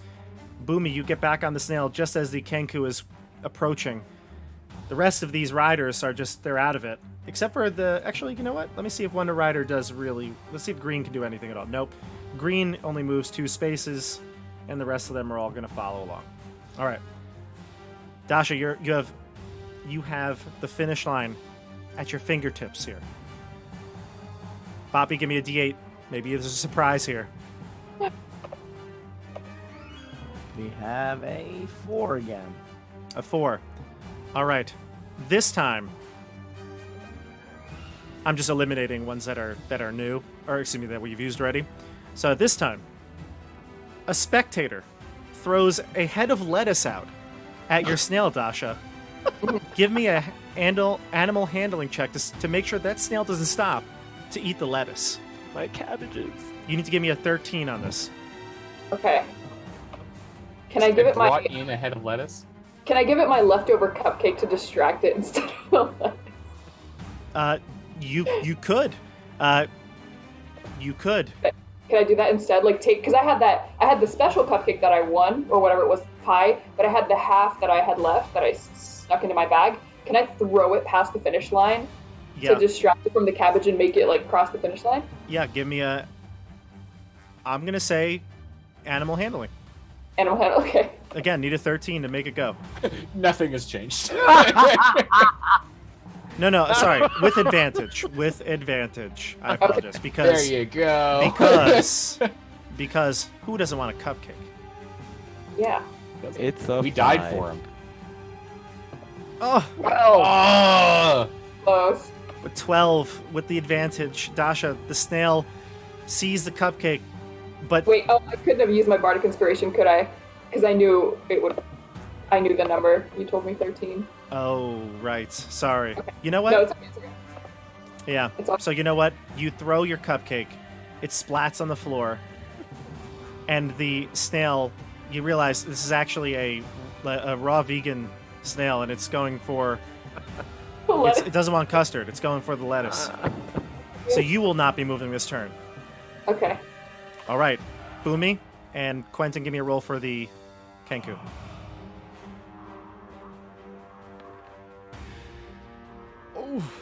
Rolled that one good one, and then it was just bad every Can time. I cast guidance on myself this round? Like after getting up, like kind of like I gave myself like a little pep talk. Sure, definitely. All right. So then I'm gonna do my animal handling, and then I'm gonna roll a d4. So that's 14. 14. You go 5 spaces. That's 1, it. 2, 3, 4, 5. Boomy. It was close, neck and neck, and you see the Kenku and Siggy, but that extra big piece of guidance that pushed you over. You felt the blessing of Torm over you as you whoosh past Siggy, who you see is just really upset that the snail is not going to get the cupcake. Waste of a cupcake. I was gonna Yeah. say, are you more upset about the race or that you lost your cupcake? She's upset that she wasted a perfectly good cupcake. She's And so Boppy, sad. Boppy, what's your passive perception? 10. 10? Well, Boppy, you see that the snail that's coming up here, the red one, to the finish line, the rider's off of it. The Kenku is running off to the side here. I'm gonna go Wait. to she. Since I was trying to keep pace, would probably be like further down by now? Would I be able to see this or no? Yeah, I'd say you see it, because you were keeping a pretty watchful eye on the Kenku. So Okay. you see the Kenku headed off behind the bleachers, and Boppy, you do too. She's running! Plot twist: Lemon, who is behind the bleachers with the Dragonborn, catches the kink. Lemon sees the Kenku, but doesn't know anything, so Kenku just runs right by her. Literally everything we just did was for nothing! I'm drifting my snail in a circle around at the finish line. You know. Oh, you're doing like We've Burnouts? lost Boomy. Yeah, I'm like leaving donuts at the slime end. trails. Yeah. Nice. Again, crowd's loving it. I'm giving the people what they want. They are. They're eating it up. They're going all out. In fact, you can see in the air, the color is super vibrant and bright. Everything here everyone's happy. All right. I'm gonna as I'm running, I'm gonna press digitation the smell of lettuce in the direction of the Kenku in front of Boomy, in front of Boomy Snail to take it off of the donut path and try to bring it over. Sure. Yeah. We're gonna Yeah. hijack a snail to chase the Kenku down. I'm just trying to get Boomy back on track. I don't care if the snail fully comes. I just want Boomy to come. So the crowd is kind of chanting your name, Boomy. I guess somebody must have called out your name, maybe Quentin or Bobby, but Boomy, you're being chanted, and they're trying to get you to come to like a podium, but you're torn. Do you go to the podium to get your accolades, or do you go with your group to chase down the Kenku? Is he torn? I feel I like don't know. he's not He's torn. gonna go for the accolades. Yeah. I feel like there is virtually no debate in Boomy's head right now. Oh. I feel like, oh man. Yeah, I Just guess go I get would, your prize. I would go get my prize. I feel like at first I'd be like, wait, my people need me, but I see someone bring out like a cool trophy or like a stuffed animal. I'm like, yes, oh, that's mine. So I guess So- that's what I would do. All right, so you go up to the podium. The rest of you are chasing down the Kenku. So for you, Boomy, you get to the top prize there. Siggy and the Kenku are no longer there. So the podium to the right of you is empty. The podium to the left of you is empty. They bring up the next riders just because they're the ones that completed the race. But you're standing there atop, hearing the crowd chant your name. One of the trainers of the snails who seems to be in charge, he comes up. It's a human, and he presents you a gift. He gets your name right, Boomy, right? Must make sure he's saying your name right. The winner of today's snail race is Boomy, and he throws your hands up, and he gives you a prize. It's a small little potion. And he says, next time you want a bit of an edge, take this one. Okay. Did he just give you Coke? Coca-Cola. like. Yes. Are the prizes just drugs? We're at Carnival. Carnival is this? This is supposed to be a family event. That's what this whole campaign is. It's just one Have I giant mentioned? bad trip Yeah. that we're all having. We're all going to wake up at the end of the session being like, whoa. By the way, have you ever just been so thirsty on a hot summer day? Try Coca-Cola. Sponsors of tonight's stream. Please sponsor this program.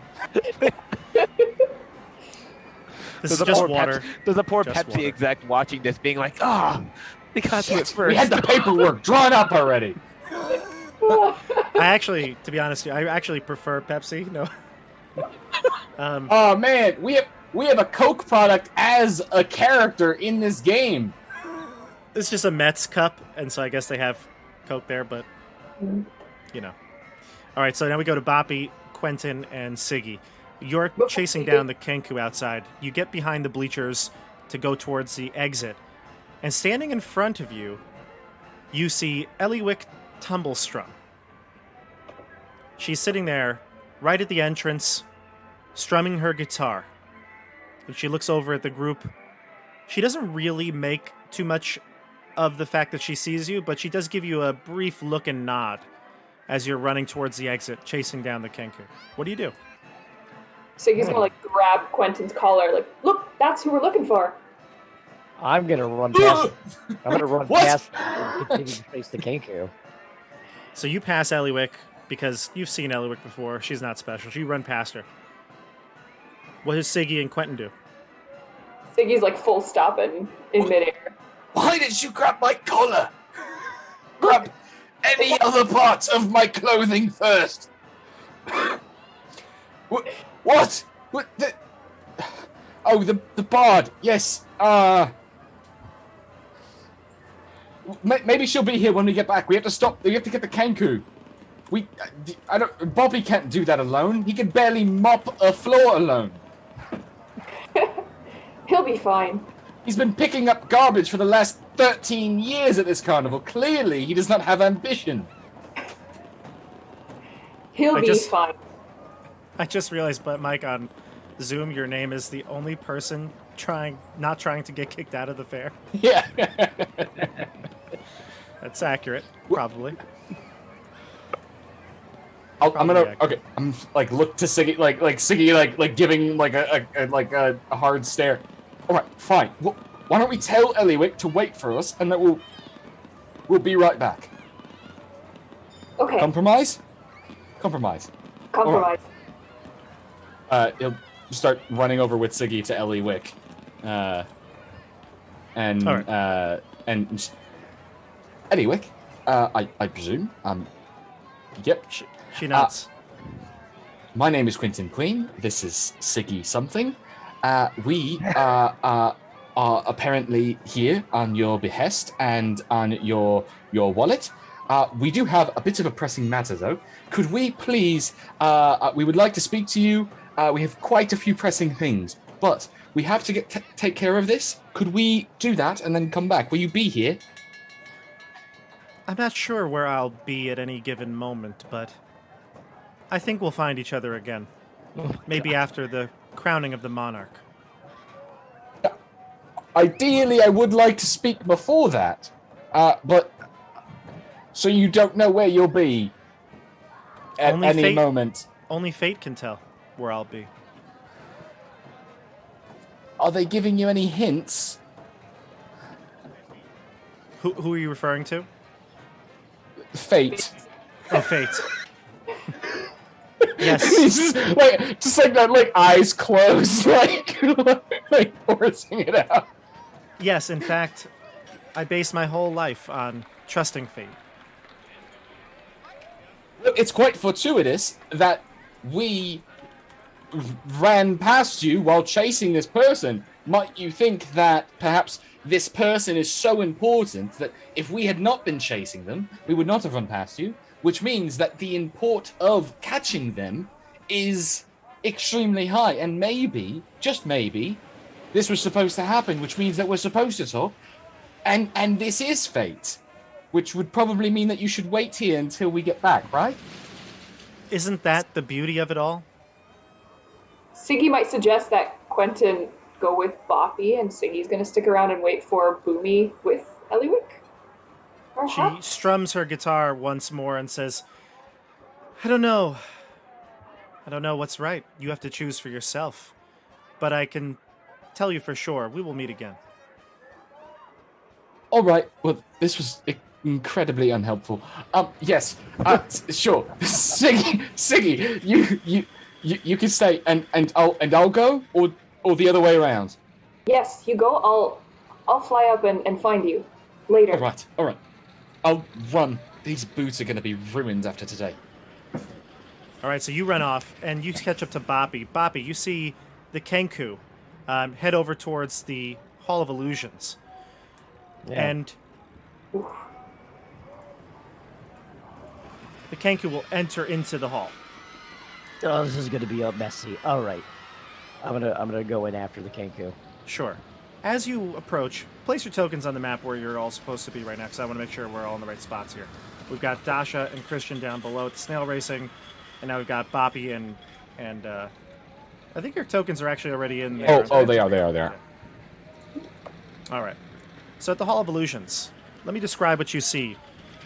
This area is generally there's not a lot of foot traffic by it because it's one of the least favorite events of the carnival by the fair goers. It's kind of scary. There was an incident there a few weeks ago. People talked about how this bugbear kind of disappeared into the hall. So people have kind of avoided the Hall of Illusions. When you approach to catch up to the Kenku, you see that the large tent is painted with a mural of shifting images that show grinning fairies diving into pools of color. The helical stripes of the tent's painted canopies rotate in spirals, and the whole display seems designed to befuddle onlookers. You'll also see there's a little tiny stall right next to the hall. And I know you're not paying too much attention, but since they're the only people in sight here, it's hard not to notice them. You see a wooden mannequin of a grinning, raven-haired young woman in witch's attire, and a green flowing cape hovers inside a glass cabinet. At the top of the cabinet, a sign reads, Tasha, the Wizard, known for her hideous laughter. You also see a halfling couple holding hands as they approach the glass cabinet. One of the halflings, bearing a butterfly face paint, drops to one knee. He pulls out a small box from his pocket. His sweetheart bursts into laughter and begins rolling on the ground. The halfling in face paint begins sobbing and darts into the nearby tent without getting his ticket punched. All right, just so I understand, did he just try to propose, and then his girlfriend just laughed hysterically at him until he cried? That's it. Exactly. That's brutal. That's rough. All right, I don't care about that. I'm gonna go into the try to chase the Kenku down. Okay. Fair enough. All right, so you get in there. I'm going to as well, just much Yeah. more out of breath. Quentin, the clown who's at the front, is a little distressed because the halfling just went in there without punching the ticket, but says, "Tickets, please." I And work Bobby, here. I you don't can need to go in. punch any damn ticket. With him, he deputized me. He says, "Everyone needs to punch a ticket." Boppy, you're good, though. Sure. You give him the ticket? Yeah, Okay. I think that's your fourth punch on the ticket. I think it is, yeah. Okay, so you head in. Christian, yeah, we'll go to Christian and Dasha next.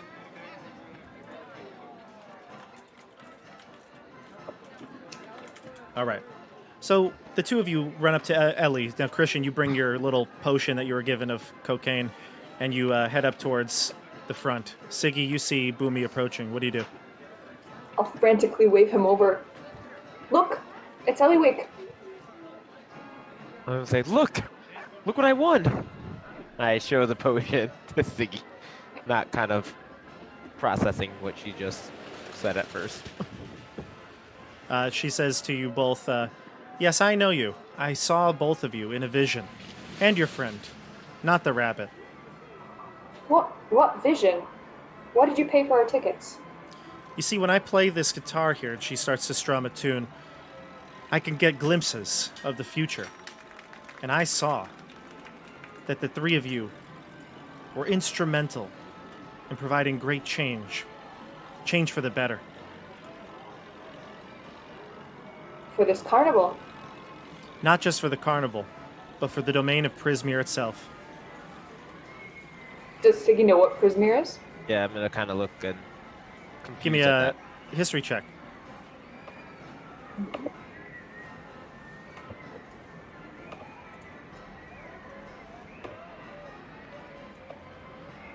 $21. Nice. You probably would know that it's a domain in the Feywild. It's a domain of delight. You don't know much more than that. Even with the 21, you wouldn't have had much information about it. But Siggy, you would probably know with a 21 that the domain Prismere is the domain that this carnival is kind of tied to. I'm gonna kind of turn to Eliwick and just wonder why does the Prismere need change? She says there's been great struggle with the people that live in Prismere. Their leader is gone, Queen Zabilna. Queen Zabilna. But we've never been to Prismere before. How can we make change there? I don't know, but it came to me while I was playing a tune. Can I you know play that you're the- important. That's why I left the tickets at the front. How'd you know we'd come? Again, fate spoke to me. I trust fate when it reaches out. I know Can you I two add- will provide this change that's necessary. Trust yourselves. Trust Can I fate. Ask if she knows what we need to do next, or if there's someone else we need to speak to, or I think perhaps what you might be looking for may be found at the end of your journey. Talk to Diana Cloppington. She may be able to provide more insight. Both of you. that's a carousel, right? Correct. Both of you. A large pyrotechnic display emanates from behind you at the Snail Racing. There's obviously the after show going on. You can hear music. She says, "I'm called." but we'll meet again. And she picks up her guitar and strolls off towards the racetrack. If I yell, where can we find her? Where can we find you? Where's your next show? Anything? When and where? We'll let fate decide. Can I fly after her and ask her one last question? You look, but she steps into the crowd, And she's and seemingly she's gone. okay. What was your question, though? Just curious. Did you shout it out, or you wanted to see her specifically, or whisper to her specifically? Whisper to her specifically, yeah. Gotcha. So you get a chance to you're like, wait, I have to, and she steps into a crowd, and you look, you fly up, she's gone. Mm-hmm. Siggy's wings kind of slump. She's a little sad now. I kind of turned to Siggy and was just like, did any of that make sense? Like, just almost like I've never heard of this place. I know Prismere is where this carnival comes from, but I've never heard of this queen that she's been missing. Perhaps our friends know more? Yeah, let's go find them. All right, you head out on the main causeway here. You see the two of your companions, Quentin and Bobby, head into the Hall of Illusions.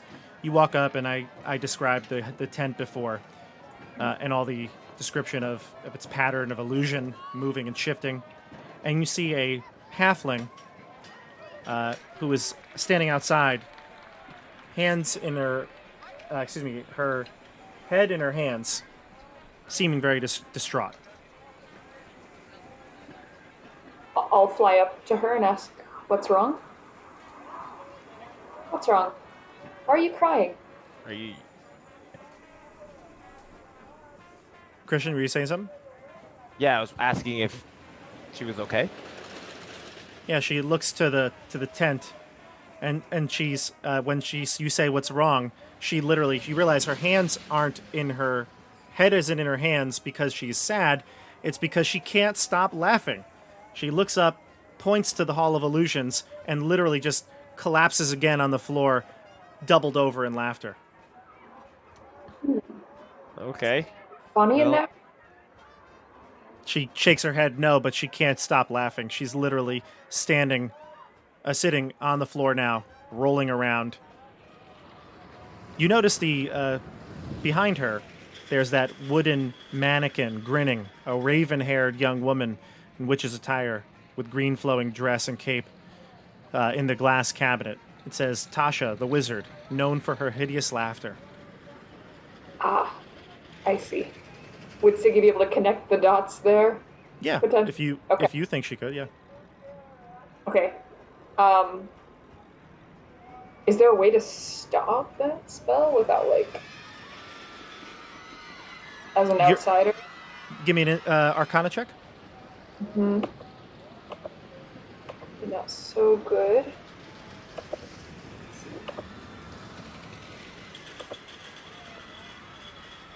Ooh, 18.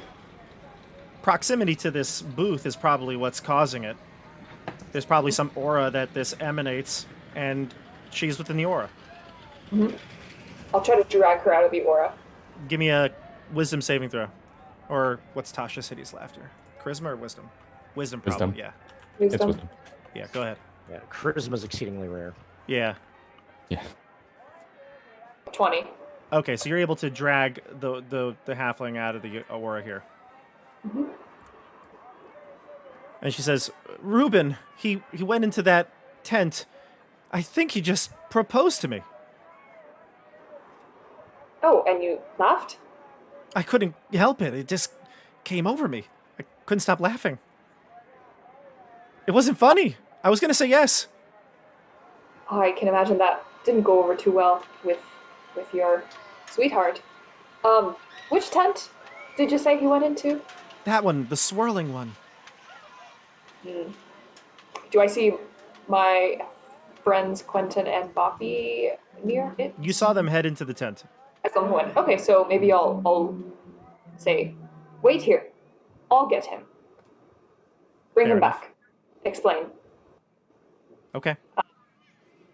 You head in. Yeah, I'll grab The Boomy by clown the... stops you. Clown stops you. Ticket? Fine. Punch your She'll hand it ticket. off. Good. I'm gonna say, Boomy? don't you know who I am? I'm the winner of the snail race. I don't need a ticket. Oh my God, that's amazing! Ticket punch, please. It happened literally like a minute ago. I'm like so upset. I'm like, fine, here's your ticket. All right, you head into the hall. Mhm. Okay. All right, so Boppy and Quentin, you're a bit ahead of them, so I'm going to describe what you see. Tall mirrors line the interior walls of this tent. The mirrors near the entrance reflect onlookers in their youth. The images grow steadily older until the mirrors deep within the hall reflect onlookers in their twilight years. So as you walk in, you're seeing yourself get older and older and older, kind of creeping you out. As you scrutinize your reflection, tell me what's happened to you. What do you look like? What do your lives look like at this point?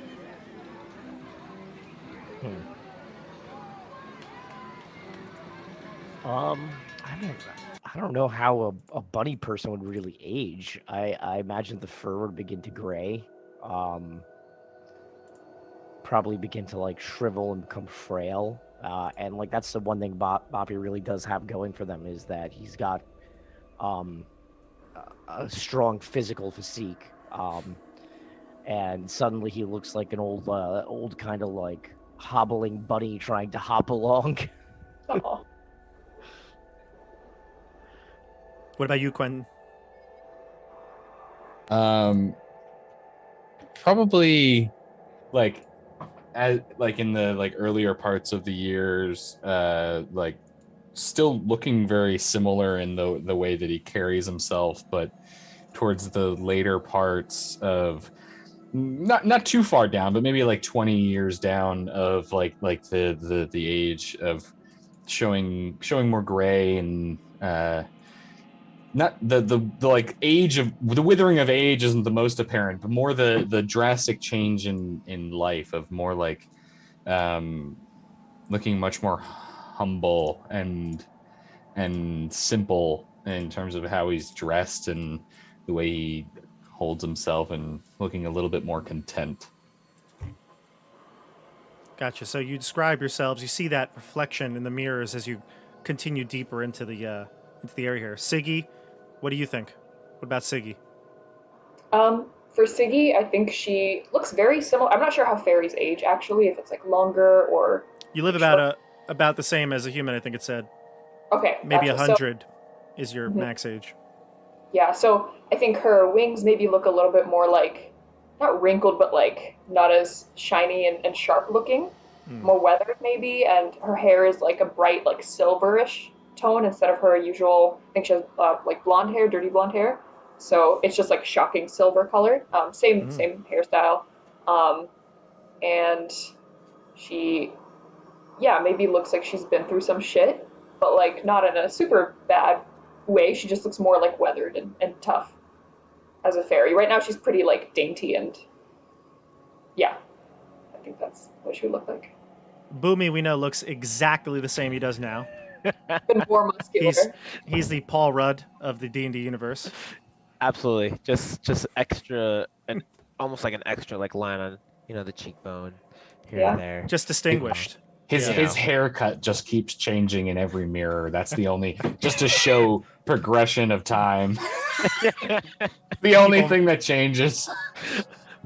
He's Everyone's been voted looking at the mirror, sexiest just man being like, alive. this guy's the mirror's broken." Just like, hey everyone, look how awesome I look. So you head in further as the maze kind of winds around here, freaking everybody out. You get to what seems to be like the midway point of this ride or amusement, we'll call it. And you see in a mirror, maybe 30 to 6, maybe like 30 or 40 feet away from you, you see a halfling gazing worriedly into a mirror. And a little girl in a pig mask can be seen inside the mirror's pane.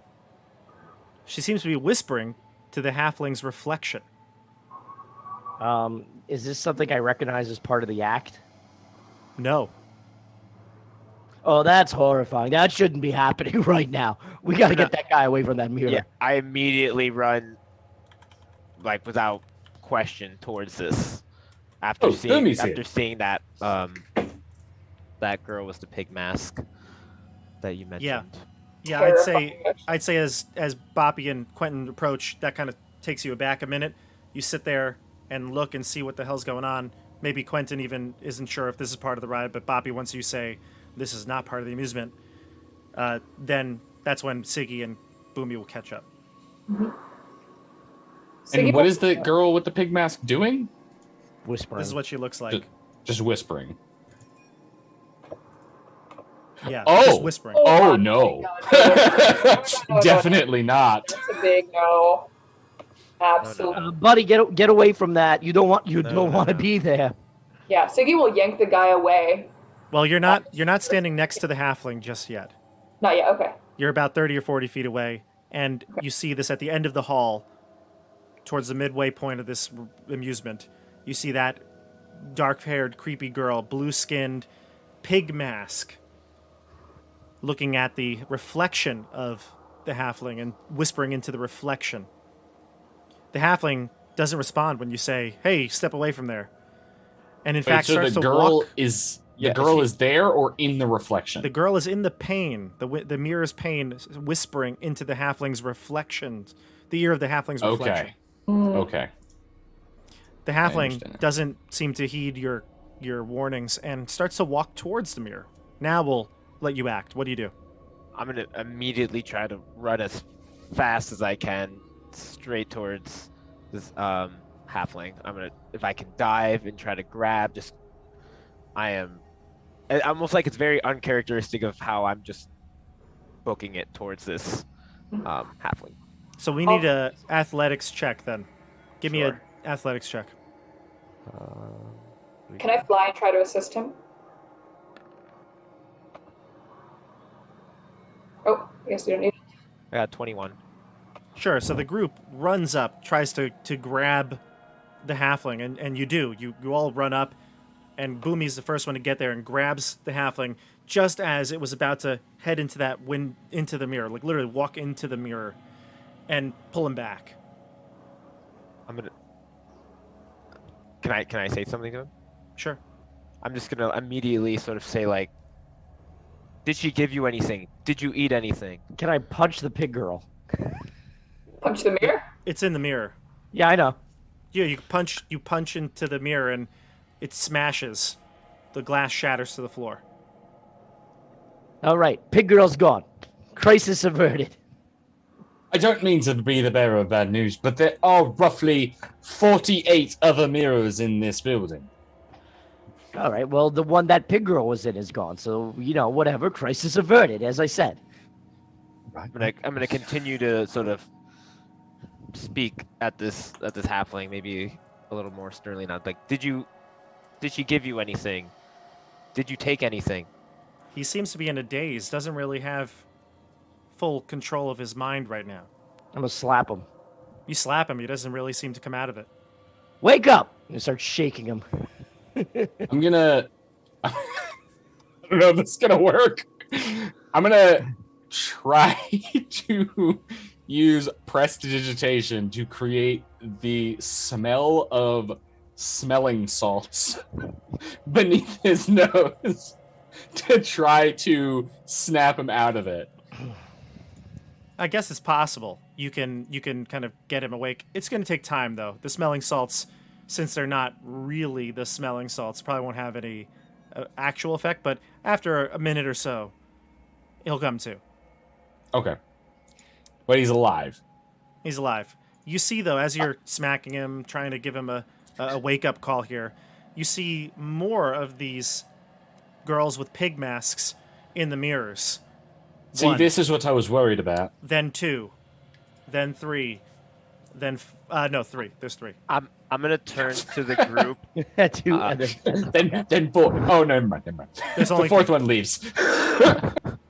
I'm gonna turn to the group, maybe even look towards like Siggy, maybe make eye contact with Siggy, and just really uncharacteristic. Like there is like a fear in sort of Boomy's sort of face. His demeanor's kind of changed, and he's just saying like, "We need to get out of here now." That Kenku's in here. I don't give a crap how many of these pig-faced porkers there are in here. I think we'd better All get out. right, oink, oink, girl. Come on, let's see what you got. No, please stay in the mirrors, please. Do not show us what you've got. I would like you to stay in the mirrors. Hey, you see the Kenku around here? At this point, I'm willing to do a strength check to grab Bobby if I have to get out of this. Ooh. To get out of this What about the mirrors. halfling? Like, You I'll should- do both. I mean, I'm sure Siggy would take care of the halfling. We both know we're looking for him. It's true. You do have a 27 strength. Yeah, Wow. I see the urgency in Boomy's look, and it seems, out of character, so she'll realize that things maybe are quite serious, and she'll try to start dragging the halfling back, like, not back, but, like, further into the hallways to get out. So you start to head out of the hall. Yes. Gotcha. Come on, Christian. pork chop. I'm gonna start punching other mirrors. You punch, and the little girls that are in the mirrors, they kind of like wave to you. They blow kisses to you, and they have lollipops in their hand. They look like they're extending it to you. I don't eat that. All right, I'm healthier than that. I say as I take a puff of a cigar. No sugar, all right. When they put the lollipops out, is it like coming through the mirror or No. like? Mm-mm. Okay, No. all right. Yeah, I do want to be clear. This is called the Hall of Illusions, so none of this might be real. All right, that's fair. But I want the Kenku. I'm gonna start ignoring the girl and looking for the Kenku. Sure. I agree. So the two of you head out, right? Siggy and Boomy, you head out. Yeah. Yes. Quentin and Bob, you continue to look. Yeah. Yep. Okay. Give me perception checks for the two of you. Oh God, this is, well, I hope your perception's good, Randall. I have a -1. It's have actually with 0. disadvantage because you're in the Hall of Illusions. Quentin and Bobby are no longer. We actually playing. rolled pretty decently too. I got with the Oh wow. disadvantage, I got- Okay. 16. And Quentin? 11. An 11 with disadvantage. Gotcha. So, Boppy, you feel like you're so close. You may see a feather on the ground. You see something that maybe the Kenku might have done. You can see footprints on the ground, but you don't really find the Kenku itself. You finally get out of the hall and you look back and your friends are out there and no Kenku. Kenku did not come out. There's got to be a trap door in there or something. You know they're doing something in there to get those illusions to work. Mm-hmm. I'm gonna turn to the clown running the show. There's a trap door or something in there, right? He looks at you and he gets into character for a moment. He goes, "There's no traps at all. It's all illusion." All right, stop talking. I'm not a customer. We're chasing someone down that's of interest to Oh. Mr. Light. Oh, you're here for the big guy? Yeah. Oh, why didn't you say so? Yeah, a Kenku came in here a little while ago. And he ain't in there anymore. I didn't see him come out, did you? No, but I wasn't really paying attention. Are there any other ways to go in and out of the Hall of Illusions? No, it's you go in this tunnel, it takes you around, and you get out the other. No secret entrances or doors or traps? Remember, Not- this is for Mr. Light. Not that I know of, but Boppy, you remember about Hurley, right? Yeah, I know. That's kind of what I'm concerned about. You think your Kenku friend got stolen? No, I think the Kenku friends got a part in all this. This halfling those two dragged out was just about to end up like Hurley, I'm pretty sure. By the way, the two halflings reconnect, and the miscommunication was explained, and then the two of them are walking hand in hand down the road here. Siggy's happy about that. Totally forgets about the nightmare he just had. Totally. In fact, it's almost as if he wasn't really aware of it. Interesting. A bell rings, signaling that the carnival is coming near to its conclusion. The big top is going to gather. People are gathering at the big top because the crowning of the Witchlight Monarch is happening soon. And the clown says to you, Boppy, "Look, shift's almost over. Right? I got to get to cleaning. If I see your Kenku friend in here, I'll let you know. I'll be the first one to tell you." All right, keep an eye out. I'm gonna probably come back here tomorrow and take a better look. All right. Sounds good. All right. I'm gonna turn to you guys. I'm gonna say, come on, let's see if one of you folks won the crown. And regardless, something tells me we have some more work to do, even if the day's ended. I do severely doubt that any of us won the crown after what's happened in the last hour. Oh, what do you mean? Boomy had those people eating out of the palm of his hands, doing donuts on a snail. I wouldn't be surprised if Boomy won. That's actually quite true. Yeah. And No. also earlier today, let's not forget the fact that he juggled flaming axes. They were on fire. Yeah, sure they were. I don't know what you're talking about. I would never deceive a crowd. Mm-hmm. I'm not commenting on anything. I'm kind of like still kind of just got out of this the hall of mirrors, and just kind of walking. I mean, with as you guys. we're walking, I would explain to you, probably talking to Quentin and kind of ignoring the other two, saying that, listen, he doesn't want me to tell anybody, but it's kind of... Wait. If this is a secret, I don't want to hear it. I'm assuming I'm close enough that I could hear it. All right, then stick your fingers in your ears. I'm gonna kind of walk away. I'm walking out of earshot at this point. Siggy like gets on your shoulders like a little child riding her dad's shoulders at like a event with large At a carnival. at a carnival. She got tired of flying, so she's just like hitching a ride on your shoulders. All right, fine, whatever. They don't matter much anyways. So,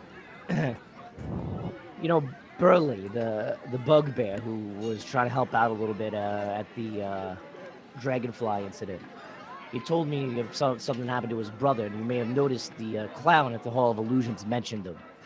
I said he went missing. Yeah. He also told me, and this is the reason I thought I had the authority to mention Mr. Light. There's been incidences going around involving this Kenku, and it seems that he's been stirring things up, not just for the common folk around here, but those higher up too. There's something seriously amiss with this bird. The Kenku is a female, though. I keep forgetting to mention it. You keep saying he, but it's okay. No, Boppy's gonna keep calling it a he. Okay. Go on. Continue. Oh, I didn't realize that. I thought you were just lying. No, I haven't lied to you once, except for well, no, that wasn't a lie either. Don't trust fairies. Listen, the point is, I think if you want to meet Mr. Light so badly, if we catch this Kenku, that might be another way to do it. I agree. I think that would probably endear us to him in some way. I don't know, but it does sound like what you described, that there may be other things going on, and I don't know what this Kenku is capable of, but what we saw in the Hall of Illusions did not look like anything run-of-the-mill. And I've had quite a bit of experience with enchantment magic before, and it looked quite a bit like that on that halfling. Certainly could have been. I mean, somehow this Kenku found a way to steal my friend's voice, so they Yes, that is definitely got a troubling. few tricks up their sleeve. Christian, where is Boomy when they're discussing this plan here? I'm assuming I'm taking some sort of alternate path. We're going to the big tent, Yep. so I can see it, but I'm just kind of going another path. Maybe there's a slightly other It's route. not a very long walk. We're like right next to it. Are we right next to it? Maybe I just kind of walked away towards, another stand. I just kind of... You stand over by the calliope so that you can have the noise of the calliope. Yeah. Yeah. Okay. So when Yeah, I the group didn't is done discussing, they kind of give you a Realized promotion or something. we were all the way there at that time. I thought we were kind of Exactly. yeah. So you head back over. What do you do? I'm gonna say, all right. I guess the show's starting soon. Guess we better head in. Before we Ooh. we did speak with Eliwick. Yes, that was going to be. I was going to ask. What happens with Eliwick? Eliwick said she saw us in a vision, and we A are vision? a vision of the future. And she Sure. said that we were instrumental in helping to save Prismere. She said their queen is missing, Queen Zabilna, and the people there are not in a good place, and we should talk to Diana Cloppington. Siggy, Interesting. she's not good at like remembering things, so she's trying to like regurgitate all this information. She might have like said a few of the names wrong, but she gets the message across more or less. I've heard some of those words and names before. That sounds accurate. Perhaps we should speak to Diana after the crowning. Where have you heard these names before? What do you know? Well, just, I mean, Prismere, I mean, the Queen, they're prominent things and people in Fae culture, and I've been around quite a bit of Fae. I've heard a few people mention them in the past. I'm gonna say Eliwick said we'd meet again, and she wouldn't tell us when or where. She just mentioned fate. Fate would guide us. Yes, she was speaking quite a bit about that. She said perhaps after the crowning, so maybe we'll run into her somewhere after that. All right, the show is starting. You can hear the music inside and the crowd gathering, cheering as Mr. Witch and Mr. Light are about to enter into the stage. Boppy, you are, even though you are part of the show, you're basically on cleanup crew. So your job is to just basically wait until everybody leaves, and then you start cleaning up the big tent. Yeah, well, I'll hang out with the crew until that's. I mean, these guys, not Yeah, not this the crew. actual Yeah. All right, so most of the carnival's stars are here. You can see a very large displacer beast in the center of the what's it called what's the word I'm looking Tent? for? Big top. Stage? Stage. Yes, thank you. Yeah, stage. You see your friend Palasha. Her fish bowl is here. She's performing with the music. You can see Eliwick's crew are here as well. They're the musicians. Just so I know, is this originally I don't remember you saying fishbowl and just saying bowl. Is this like a bowl, like just like a semicircle, or is it like an actual like see-through fishbowl? It is a see-through fish bowl. That's amazing. Great. It is a see-through fish bowl that she sings it from.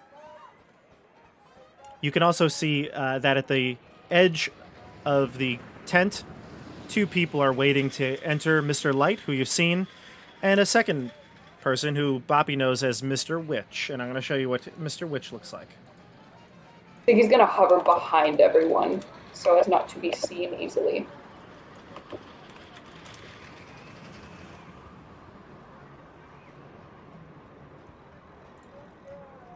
Are you hiding from us as well? No, behind you guys from Mr. Witch and Just Mr. hiding Light. behind us. Mr. Witch is a Shatterkai elf, just like Mr. Light. However, Mr. Witch doesn't look as flamboyant or exciting as Mr. Light does.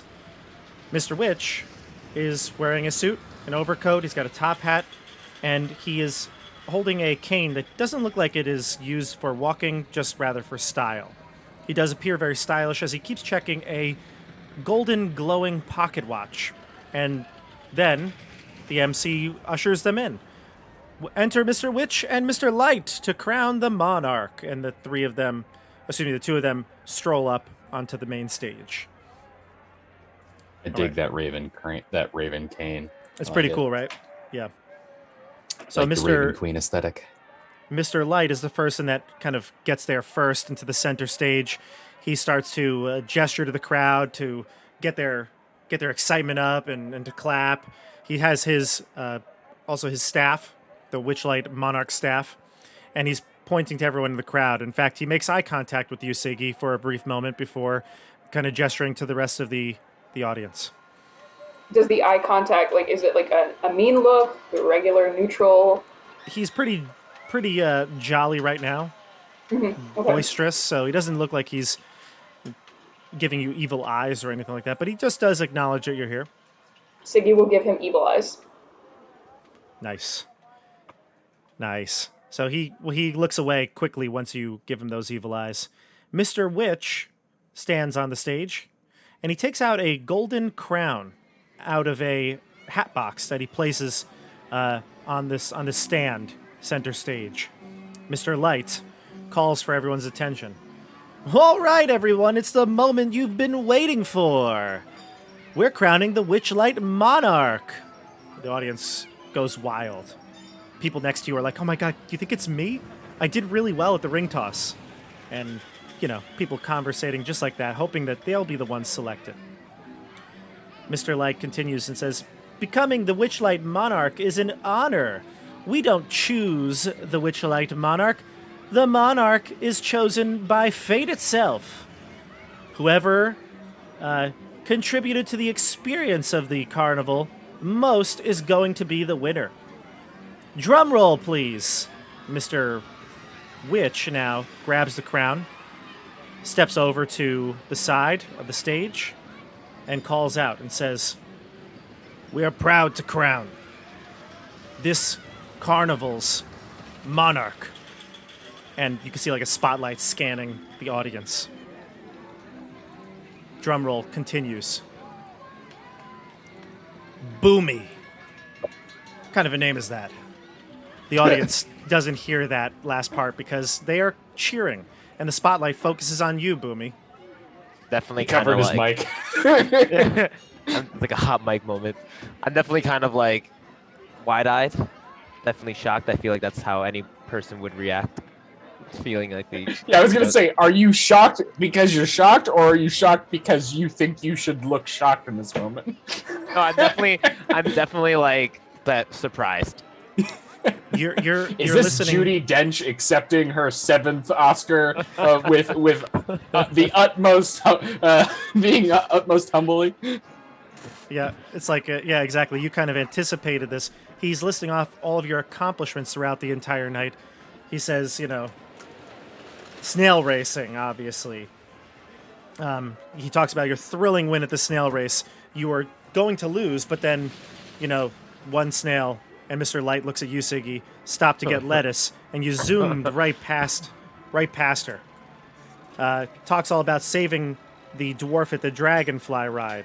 How not only did you make friends with everyone here, the Calliope, you gave a button to our favorite monkey. At the orchard, you fell short there, but you gave everyone your best shot, and you were the most entertaining. And also, you improved the performance of our friend Palasha, and Palasha waves to you. I guess I walk up the stage. Are they motioning? They're calling for you. Yep, they're trying to get you up there. Yeah, I'll go. I feel like there's crowds saying like, go, walk, walk. So you walk up, and Mr. Witch takes that golden crown and asks you to kneel. All right. You kneel. He places the golden crown on your head, and Mr. Light steps in. Oh, and one last thing, and he knights you with his scepter. We now crown you, the Witchlight Monarch, and the crowd erupts, cheering for you. Boomy. Wings. Magical wings sprout from your back. This is painless, doesn't cause you any concern. You now have a flying speed, similar to that of a fairy, 30 feet. Cool. All right. You also gain a +5 to all charisma-based ability checks. Wow. Wow. Nice. those stats just. For how long? And you will forever be the monarch. That's what he says. And Mr. Witch, who is the more serious one, extends a hand to you in front of your face as if to lift you up. And he says, Your Majesty. I'm gonna ask them for a favor. Can I ask for as my first request as monarch? Can I ask them something? Sure. Anything, Mr. Witch says. I'm gonna ask them if they can return to me what was taken from me. When you say that, the entire crowd hushes, gasps, and Mr. Witch and Mr. Light both look a little uncomfortable. They look around, and you can see Mr. Witch kind of like wave his hand to the side, go like this, and then the band starts playing, and they usher you off the stage, back towards the staff area. When Siggy heard him say that, she would have flown forward a little bit. Like, that really caught her attention. Sure. So you're being ushered by Mr. Witch and Mr. Light backstage. The rest of the crowd is being told announcements on some sort of, booming voice that thank you for your coming. The carnival closes within the hour, so be safe and kind of closing up everything. You have 1 hour before the carnival closes. Gather your things, and we'll see you next time. And so everybody's starting to file out. And Christian, you look back, you see your group. They see you duck out under the tent cover. And that is where we're going to leave it for this week. You did it, buddy. You won. Now awesome. your reward, I was gonna say you get murdered. Yeah, I know. Honestly, though, by the way, it was real close between you and Siggy as to who was going to win the Monarch.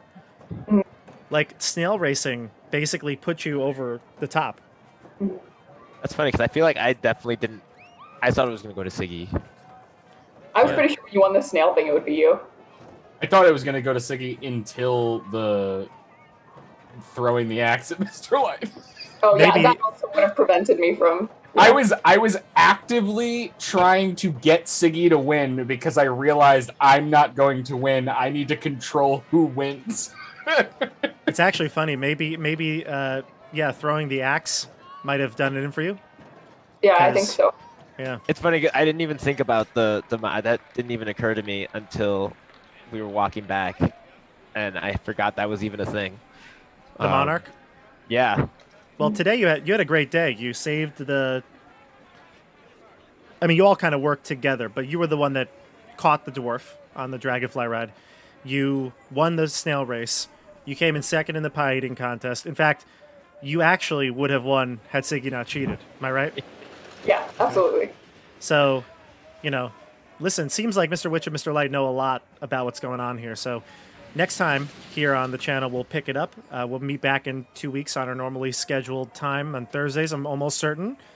So we're gonna be returning in 2 weeks, and we'll see what happens next, where the story turns at this point.